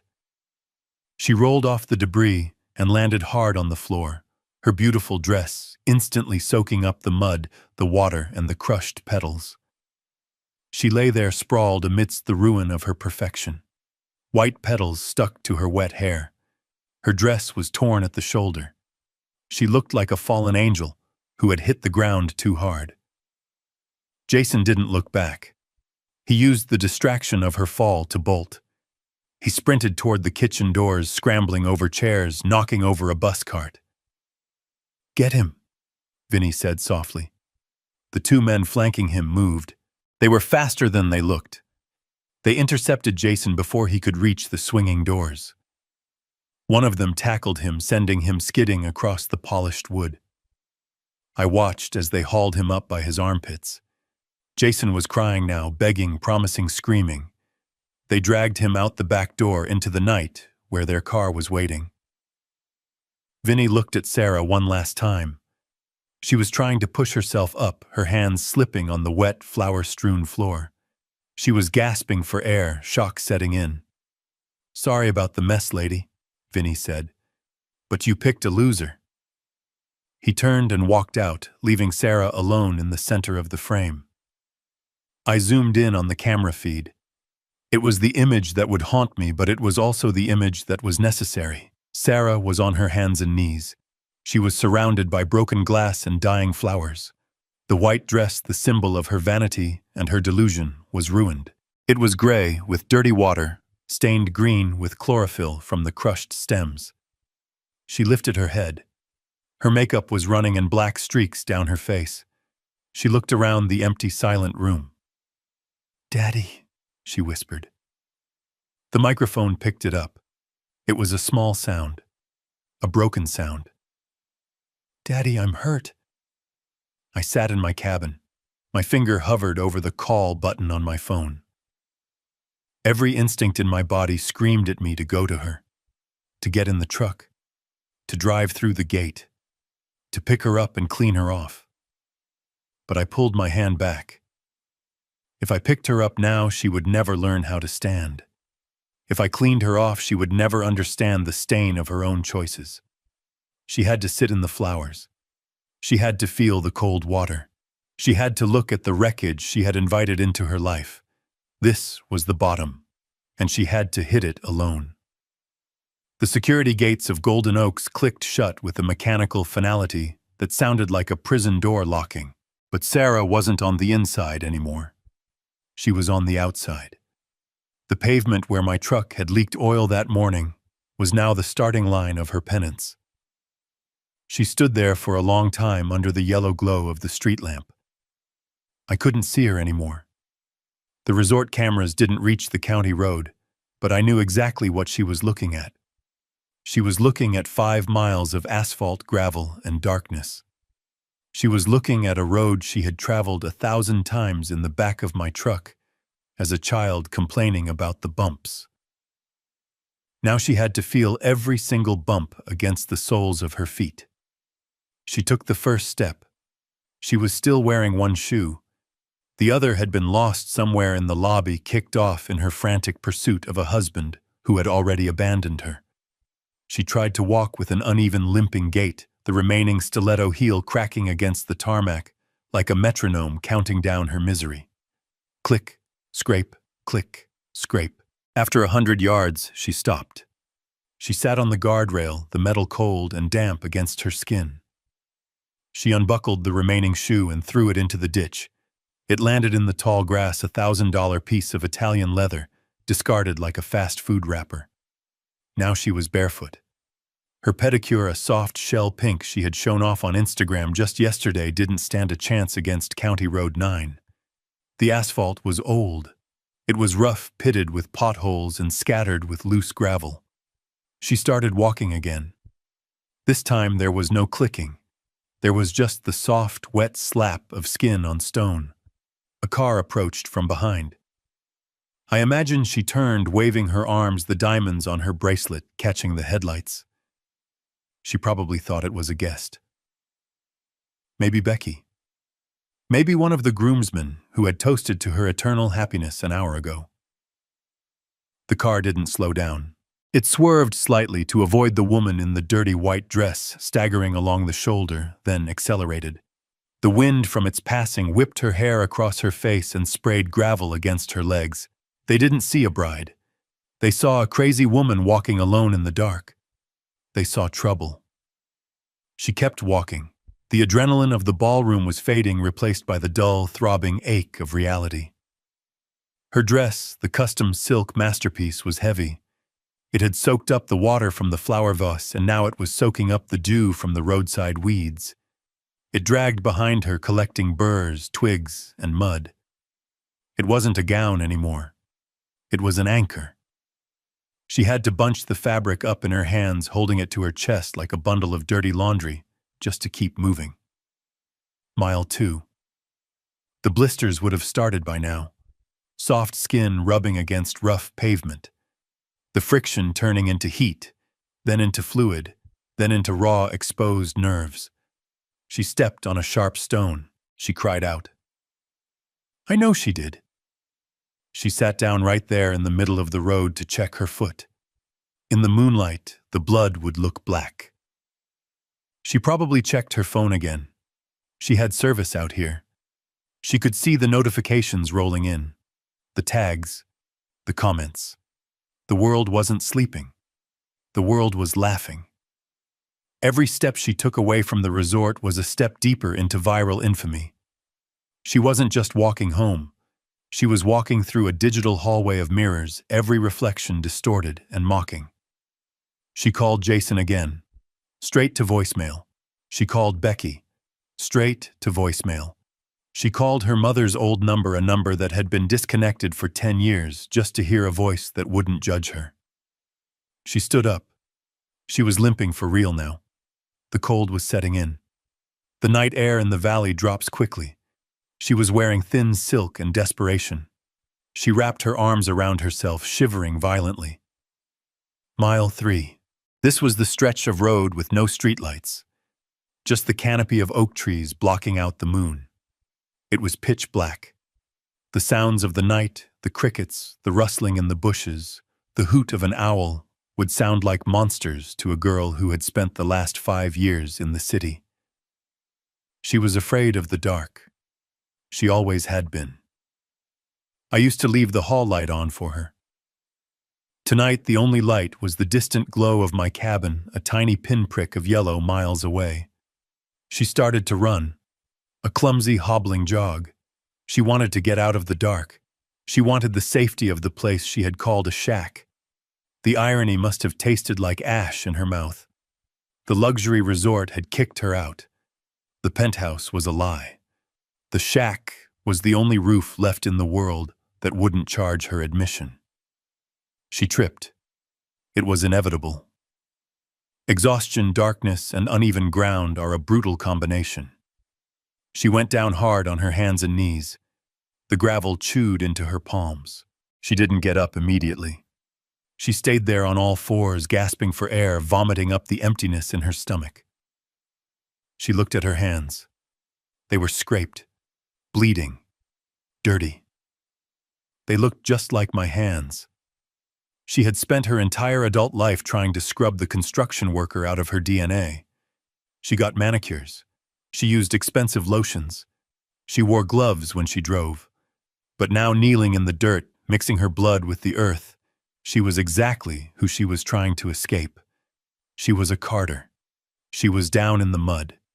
She pulled herself up. She was crying, a low, keening sound that had no audience but the trees. She didn't wipe her face. She just let the tears mix with the road dust streaking her cheeks. Mile 4. She could see the outline of my property line. The fence I had built.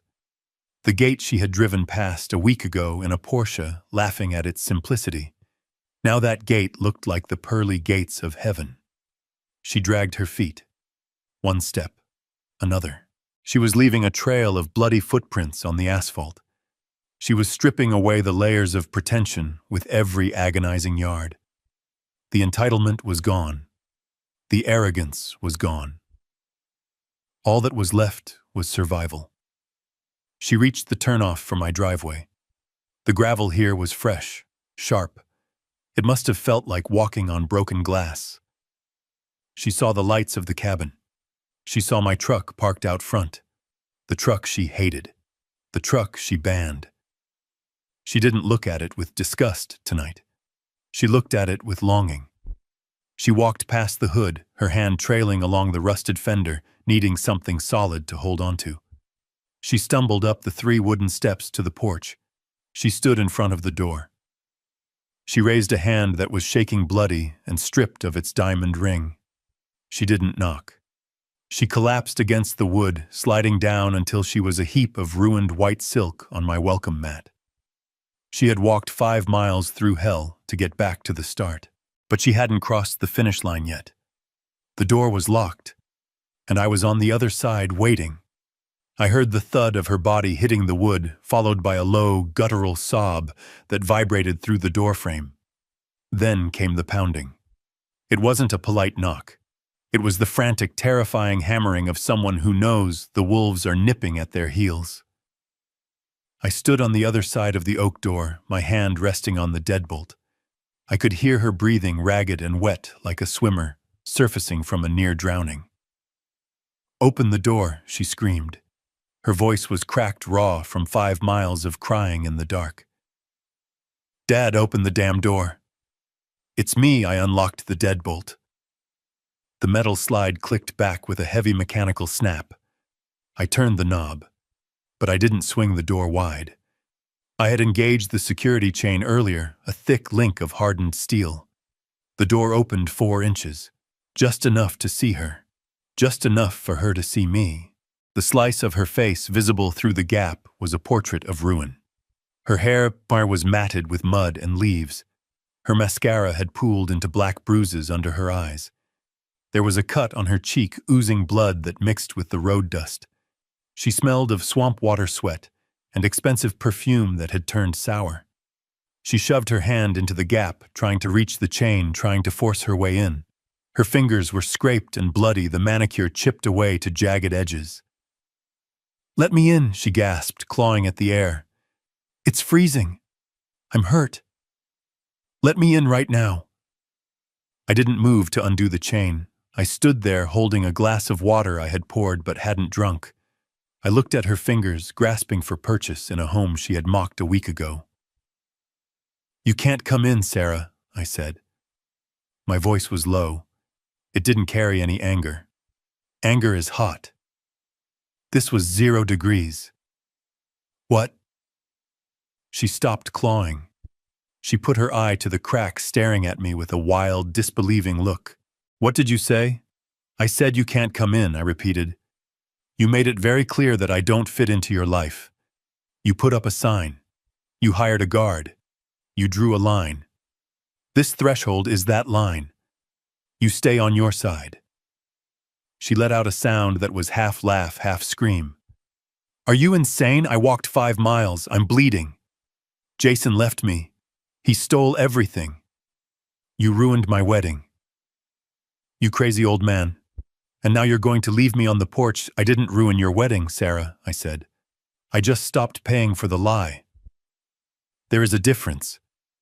She slammed her shoulder against the door. The chain rattled but held. It was bolted into the frame with 3-inch screws. "I installed them myself." "You stopped paying," she shrieked. "You think that gives you the right to humiliate me?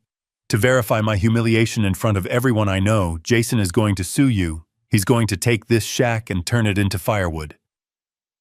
I took a sip of water. The coolness of it felt grounding. "Jason isn't going to sue anyone, Sarah," I said.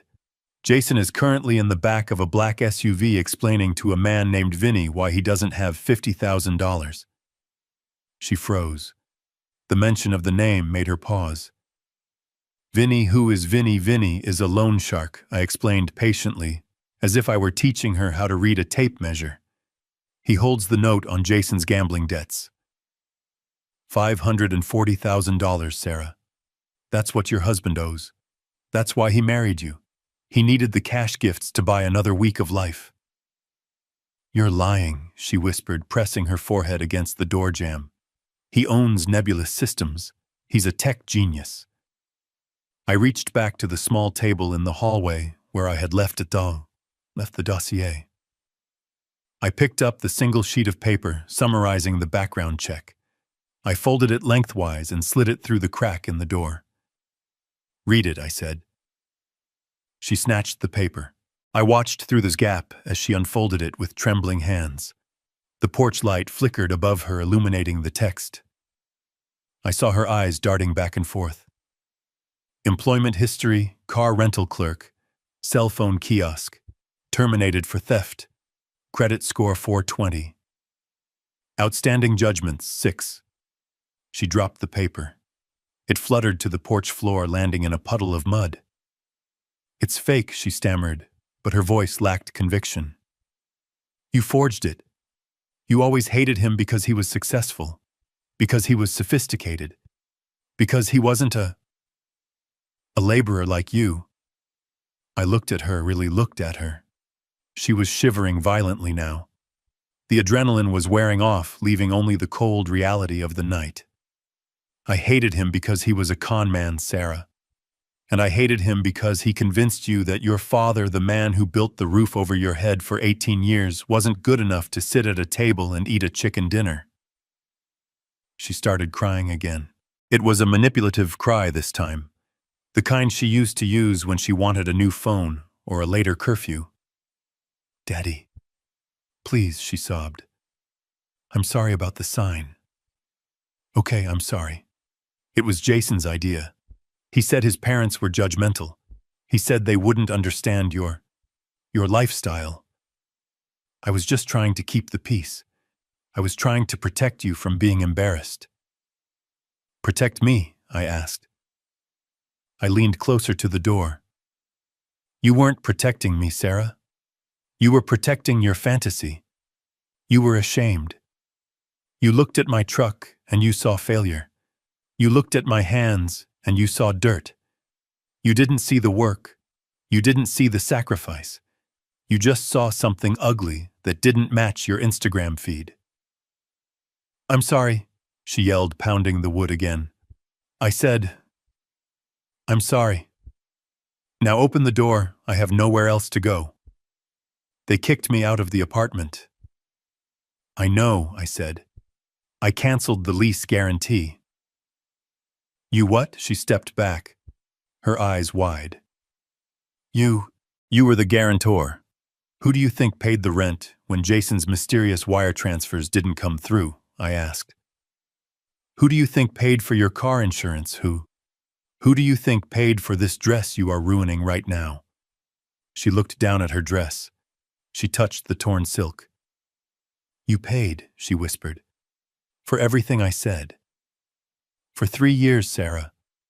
Every time you needed money, every time there was an emergency, every time Jason had a cash flow problem. It was me. I funneled it through shell accounts so you wouldn't know. I wanted you to feel independent. I wanted you to feel proud. But I was the safety net. And tonight I cut the ropes. Why? She screamed. Why would you do that if you have the money? Why do you live here? Why do you drive that truck? Why do you dress like a bum? You tricked me. You made me think you were poor. I didn't make you think anything. I said, my voice hardening. You assumed. You looked at the surface and you stopped looking. You judged a book by its cover because you never bothered to open the pages. You never asked me about my business. You never asked me about my investments. You just asked me for checks. I have money, Sarah, I continued. I have more money than Jason could steal in 10 lifetimes. I own the resort you were married in. I own the land under this cabin and 300 apartments in the city. I am a wealthy man, but I live here because this is the house I built with your mother. I drive that truck because it still runs, and I don't need a Mercedes to know who I am. She stared at me through the crack.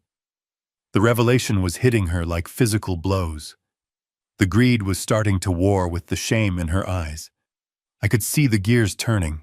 She was realizing that she had bet on the wrong horse. She had thrown away a millionaire father for a bankrupt husband.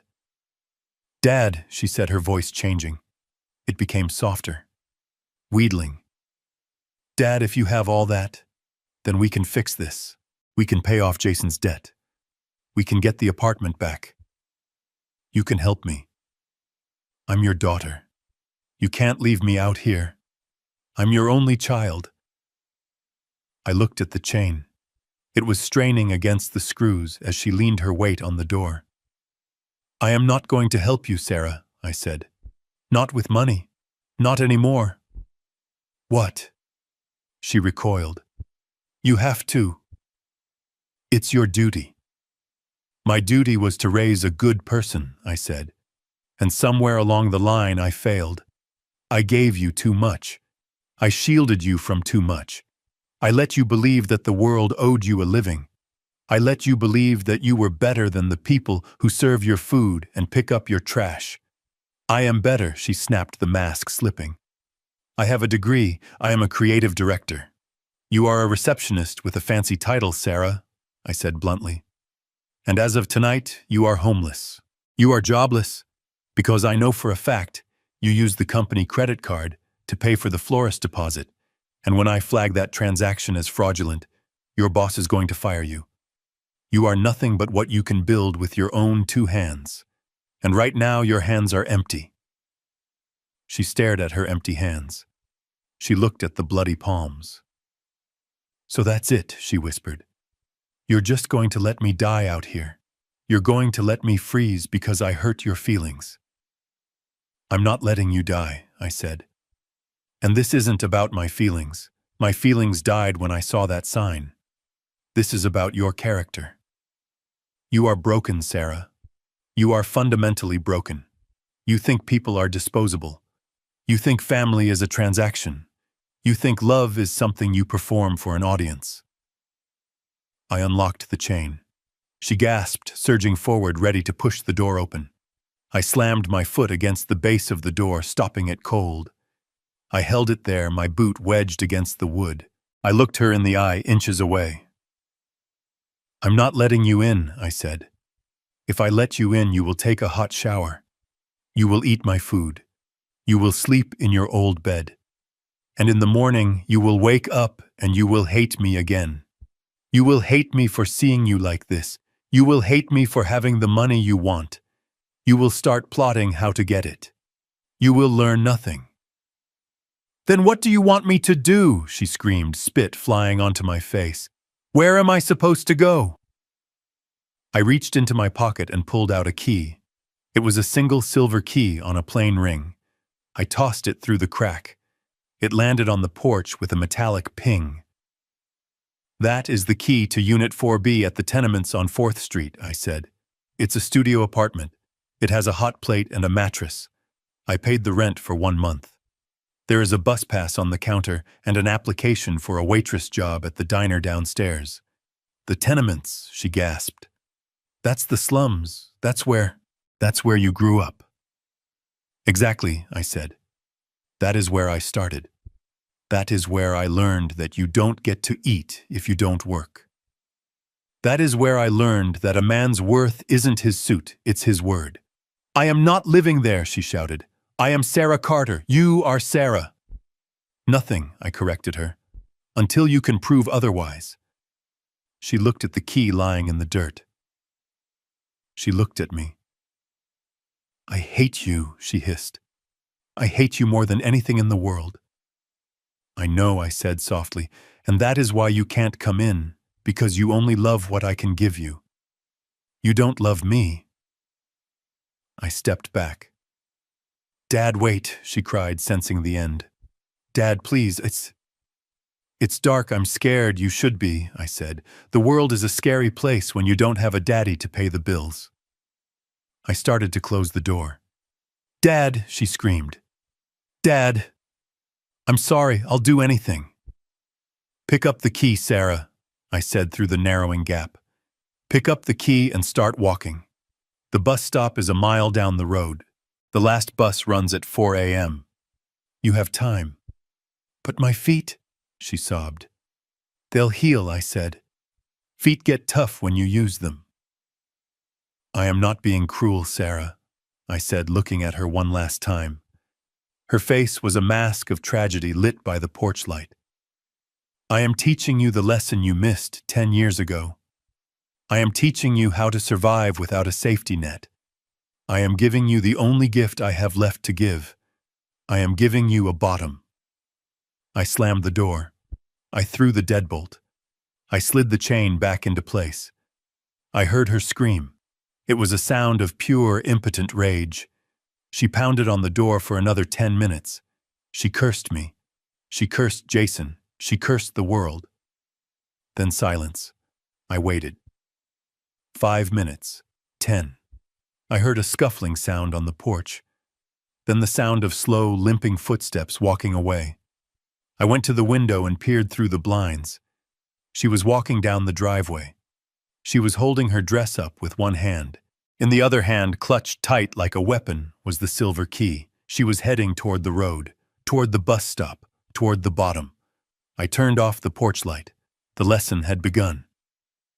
I parked my truck across the street from the tenement building on 4th Street and waited in the dark cab. I had driven the back roads, taking the shortcut I knew from my days as a framing contractor, beating Sarah there by 20 minutes. I watched the bus stop down the block. It was empty. The streetlights flickered with a dying yellow buzz, illuminating the cracked sidewalk and the overflowing dumpsters that lined the curb. This was the part of town the city council forgot to pave. This was the part of town where sirens were background noise and hope was a currency that traded low. 20 minutes later, I saw her. She emerged from the shadows of the alleyway, limping badly. She had walked the whole way. She hadn't waited for the bus. Perhaps she was too ashamed to be seen in her ruined wedding dress under the fluorescent lights of public transit. Perhaps she just needed to punish herself. She looked like a specter haunting the streets, a gray, muddy figure dragging a train of silk that was now nothing more than a rag. She stopped in front of the building. It was a 4-story brick structure that had seen better days in the 1950s. The windows were barred. The front door was steel-dented from years of being kicked open. She looked at the number above the door. 412. She looked at the silver key in her hand. She was trembling so hard I could see it from across the street. I got out of the truck. I slammed the door.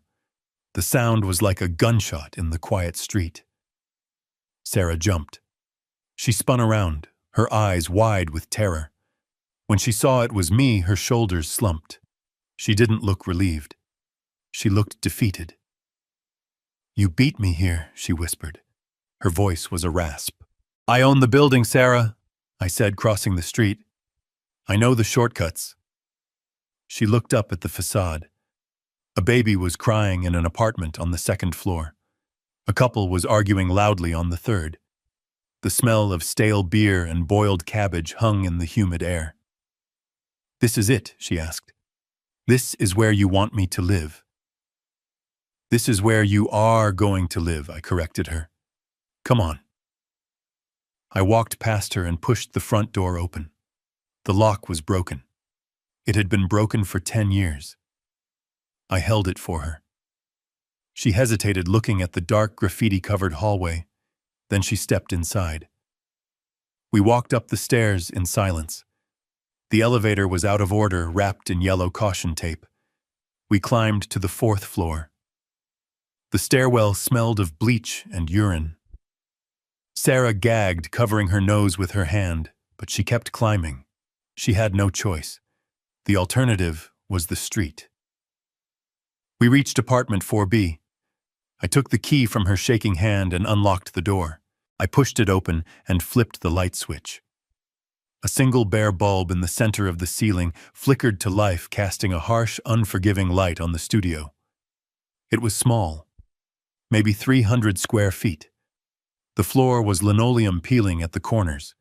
There was a single twin mattress on the floor in the corner, made up with clean but cheap sheets. There was a small table with one chair. A hot plate sat on the counter next to a mini fridge. The walls were painted a color that was supposed to be cream but looked more like nicotine stain. Sarah walked into the center of the room. She turned in a slow circle. She looked at the barred window that looked out onto a brick wall. She looked at the bathroom door, which didn't quite close all the way. "It is a prison," she whispered. "It is a start," I said. I closed the door behind us and leaned against it. "This isn't punishment, Sarah," I said. "This is history. You don't remember this place, do you?" She looked at me, confusion clouding her exhaustion. "Why would I remember this dump? Because you lived here," I said. "For the first 2 years of your life. This apartment, Unit 4B. This is where I brought you and your mother after the hospital. This is where I learned to mix concrete during the day and study blueprints at night. This is where your mother sewed curtains from scrap fabric to make it feel like a home." She stared at the walls as if trying to see the ghosts of her past. "We were happy here," I continued. "We didn't have money. We didn't have status. But we had each other. And we had a dream. We worked our way out of this room, Sarah. We didn't marry our way out. We didn't scam our way out. We built our way out." I walked over to the small table. There was a folder sitting on it. I opened it. "This is the deal," I said. My voice was hard, leaving no room for negotiation. "I have paid the rent on this unit for 1 year. The utilities are in your name, prepaid for 3 months. After that, you are on your own." I pointed to the application form sitting next to the folder.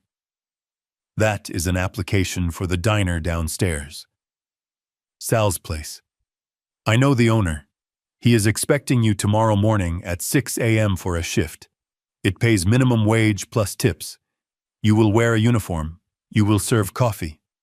You will clean tables. And you will smile while you do it." "I can't be a waitress," she sobbed. "I have a degree in art history." "Your degree didn't teach you how to spot a con man," I said. "Maybe waiting tables will teach you how to spot a hungry person. You need to learn the difference between want and need." I pulled a prepaid flip phone out of my pocket and tossed it onto the mattress. "That is your phone. It has my number programmed into it. It has the police. It has the fire department. It does not have Instagram. It does not have your friends' numbers. You are going to be offline, Sarah. You are going to disappear from the world you tried so hard to impress." She looked at the cheap plastic phone. It looked like a toy compared to the smartphone she had lost. "And if I say no," she asked, her voice trembling. "If I leave?" "Then you leave," I said. "The door is unlocked. But if you walk out that door, Sarah, you are walking out of my life forever. No inheritance, no contact, no safety net. You become a stranger to me." I paused, letting the weight of the ultimatum settle on her shoulders, but I added my voice, softening just a fraction. "If you stay, if you stick it out for 1 year, if you can prove to me that you can live on what you earn, that you can stand on your own 2 feet without leaning on a man or a trust fund, then we talk. Talk about what," she asked, wiping her nose with the back of her hand. "About a job," I said. "A real job. In my company. Not as a director, not as a VP, but as an entry-level associate. You will learn the business from the ground up. You will learn what it actually means to build something." She looked at me. Her eyes were red, swollen, and devoid of the arrogance that had defined her for a decade. She looked at the mattress on the floor. She looked at the hot plate. She looked at the ruined dress she was wearing, a costume for a play that had been canceled. She realized then that she had no cards left to play. Jason had taken her future. I had taken her cushion. She was stripped bare. I watched the fight go out of her. Her shoulders dropped. Her head bowed. "Okay," she whispered. What I asked. I wanted to hear it. Okay, she said louder. I'll stay, I'll do it. Good, I said. I walked to the door. I placed my hand on the knob. There are clothes in the closet, I said. I went to Target. Jeans, t-shirts, work shoes. Get out of that dress, Sarah. Burn it. It doesn't fit you anymore. I opened the door. Dad, she called out. I stopped, but I didn't turn around. Yeah. Did you really ban yourself? She asked. Did you really put that sign up? I looked at the dark hallway. No, Sarah, I said. You put the sign up. I just enforced it. I walked out and closed the door. I heard the lock click behind me. I stood there for a moment in the smelly hallway, listening. I heard her walking across the linoleum. I heard the rustle of the dress. And then I heard the sound of the shower turning on. She was washing off the mud. She was washing off the makeup. She was washing off the lie. I walked down the stairs, my boots heavy on the steps. I got into my truck and started the engine. I didn't drive home immediately. I sat there for a long time watching the window of apartment 4B. The light stayed on. It was the hardest thing I had ever done. Leaving my child in a place like that. Leaving her to scrub dishes and count pennies. Every instinct as a father was to run back up there, wrap her in a blanket, and take her back to the cabin. To tell her it was all a bad dream. But a parent's job isn't just to protect their children from the world. It is to prepare them for it. And Sarah wasn't prepared. She was soft. She was entitled. She was weak. If I saved her now, she would stay weak forever. If I let her break, she might just have a chance to rebuild herself into something stronger. I put the truck in gear and pulled away from the curb. The road ahead was dark, but for the first time all day I felt a flicker of hope. She hadn't run. She hadn't quit. She had stayed. The demolition was over. The foundation was poured. Now the real work could begin. I watched the seasons change from the cab of my truck parked down the block. Summer turned to autumn, stripping the leaves from the trees on 4th Street, leaving the tenement building exposed and ugly against the gray sky. Then winter came, frosting the windows of apartment 4B with ice patterns that looked like prison bars. I never went inside. I never called, but I saw her. I saw her leave the building every morning at 5:30. In the beginning, she walked with her head down, her shoulders hunched against the wind, wearing the cheap coat I had left in the closet. She looked miserable. She looked like a woman serving a sentence. But as the months ground on, her posture changed. Her stride lengthened. She stopped looking at her feet and started looking at the horizon. I went to Sal's diner sometimes, always sitting in the back booth, where the shadows were deep, wearing a baseball cap pulled low. I watched her work. It was brutal.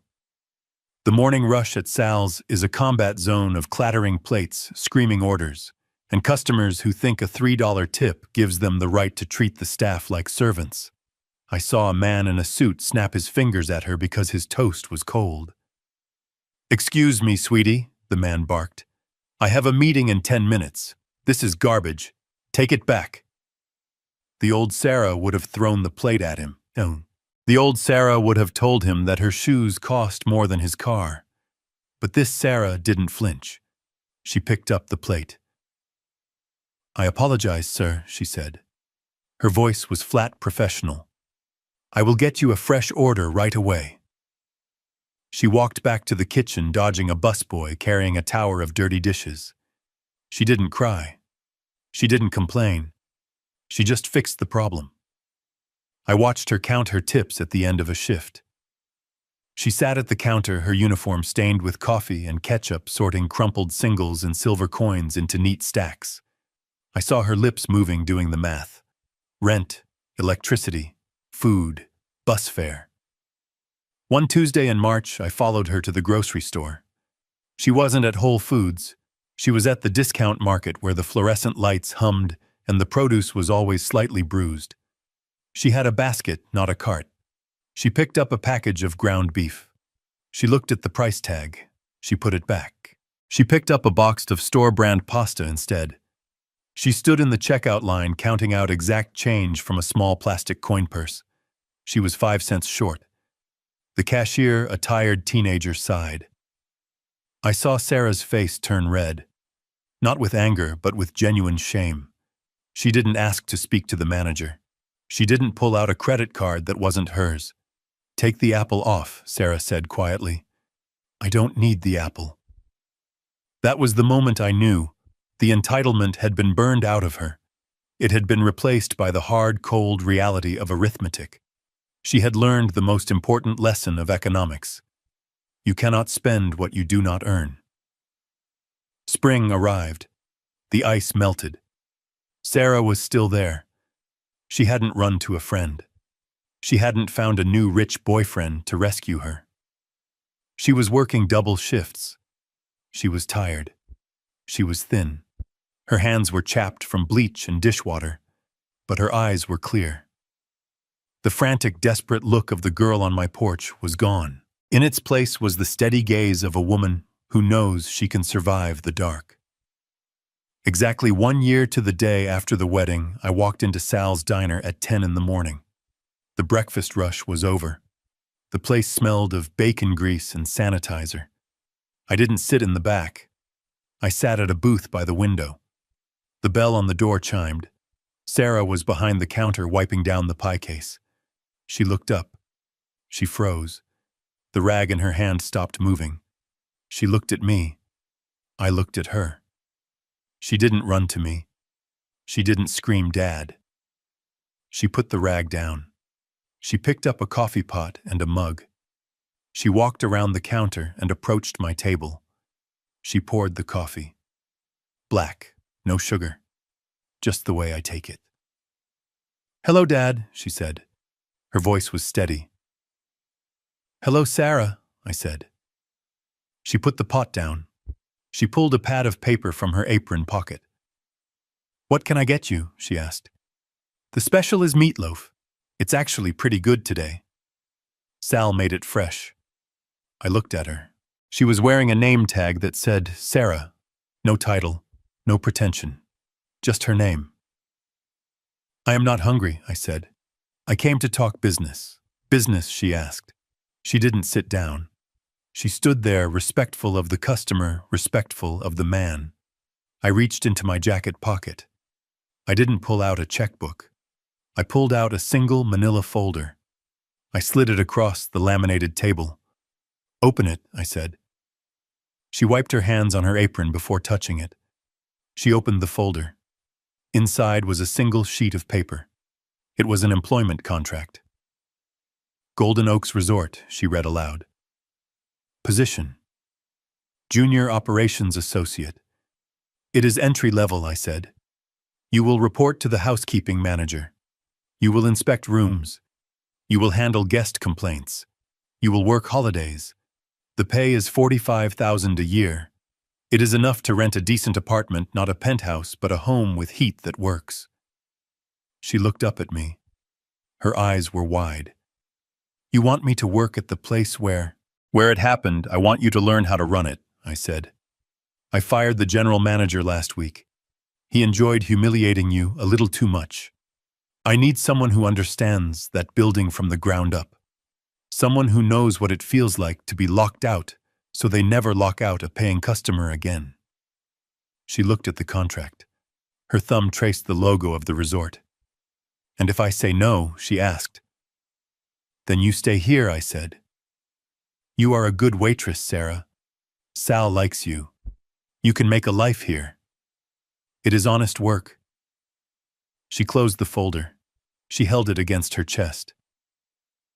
"Why?" she asked. "Why now? Because you stayed," I said. "Because you paid for your pasta with pennies. Because you didn't call me once in 12 months to beg. You served your time, Sarah. You built your foundation. Now I am offering you the bricks to build the house." Tears welled up in her eyes, but she didn't let them fall. She took a deep breath and nodded. "I accept," she said. "But on one condition." I raised an eyebrow. You are negotiating? I want to pay you back, she said.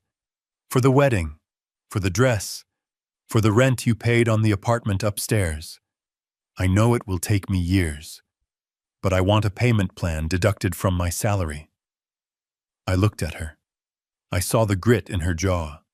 I saw the builder in her blood. Deal, I said. She reached out and took my hand. Her palm was rough. It had calluses. It felt like my hand. Table 4 needs coffee, she said, pulling away. I finish my shift at 2. Pick me up, then I'll be outside, I said. She turned and walked back to the counter. She didn't strut.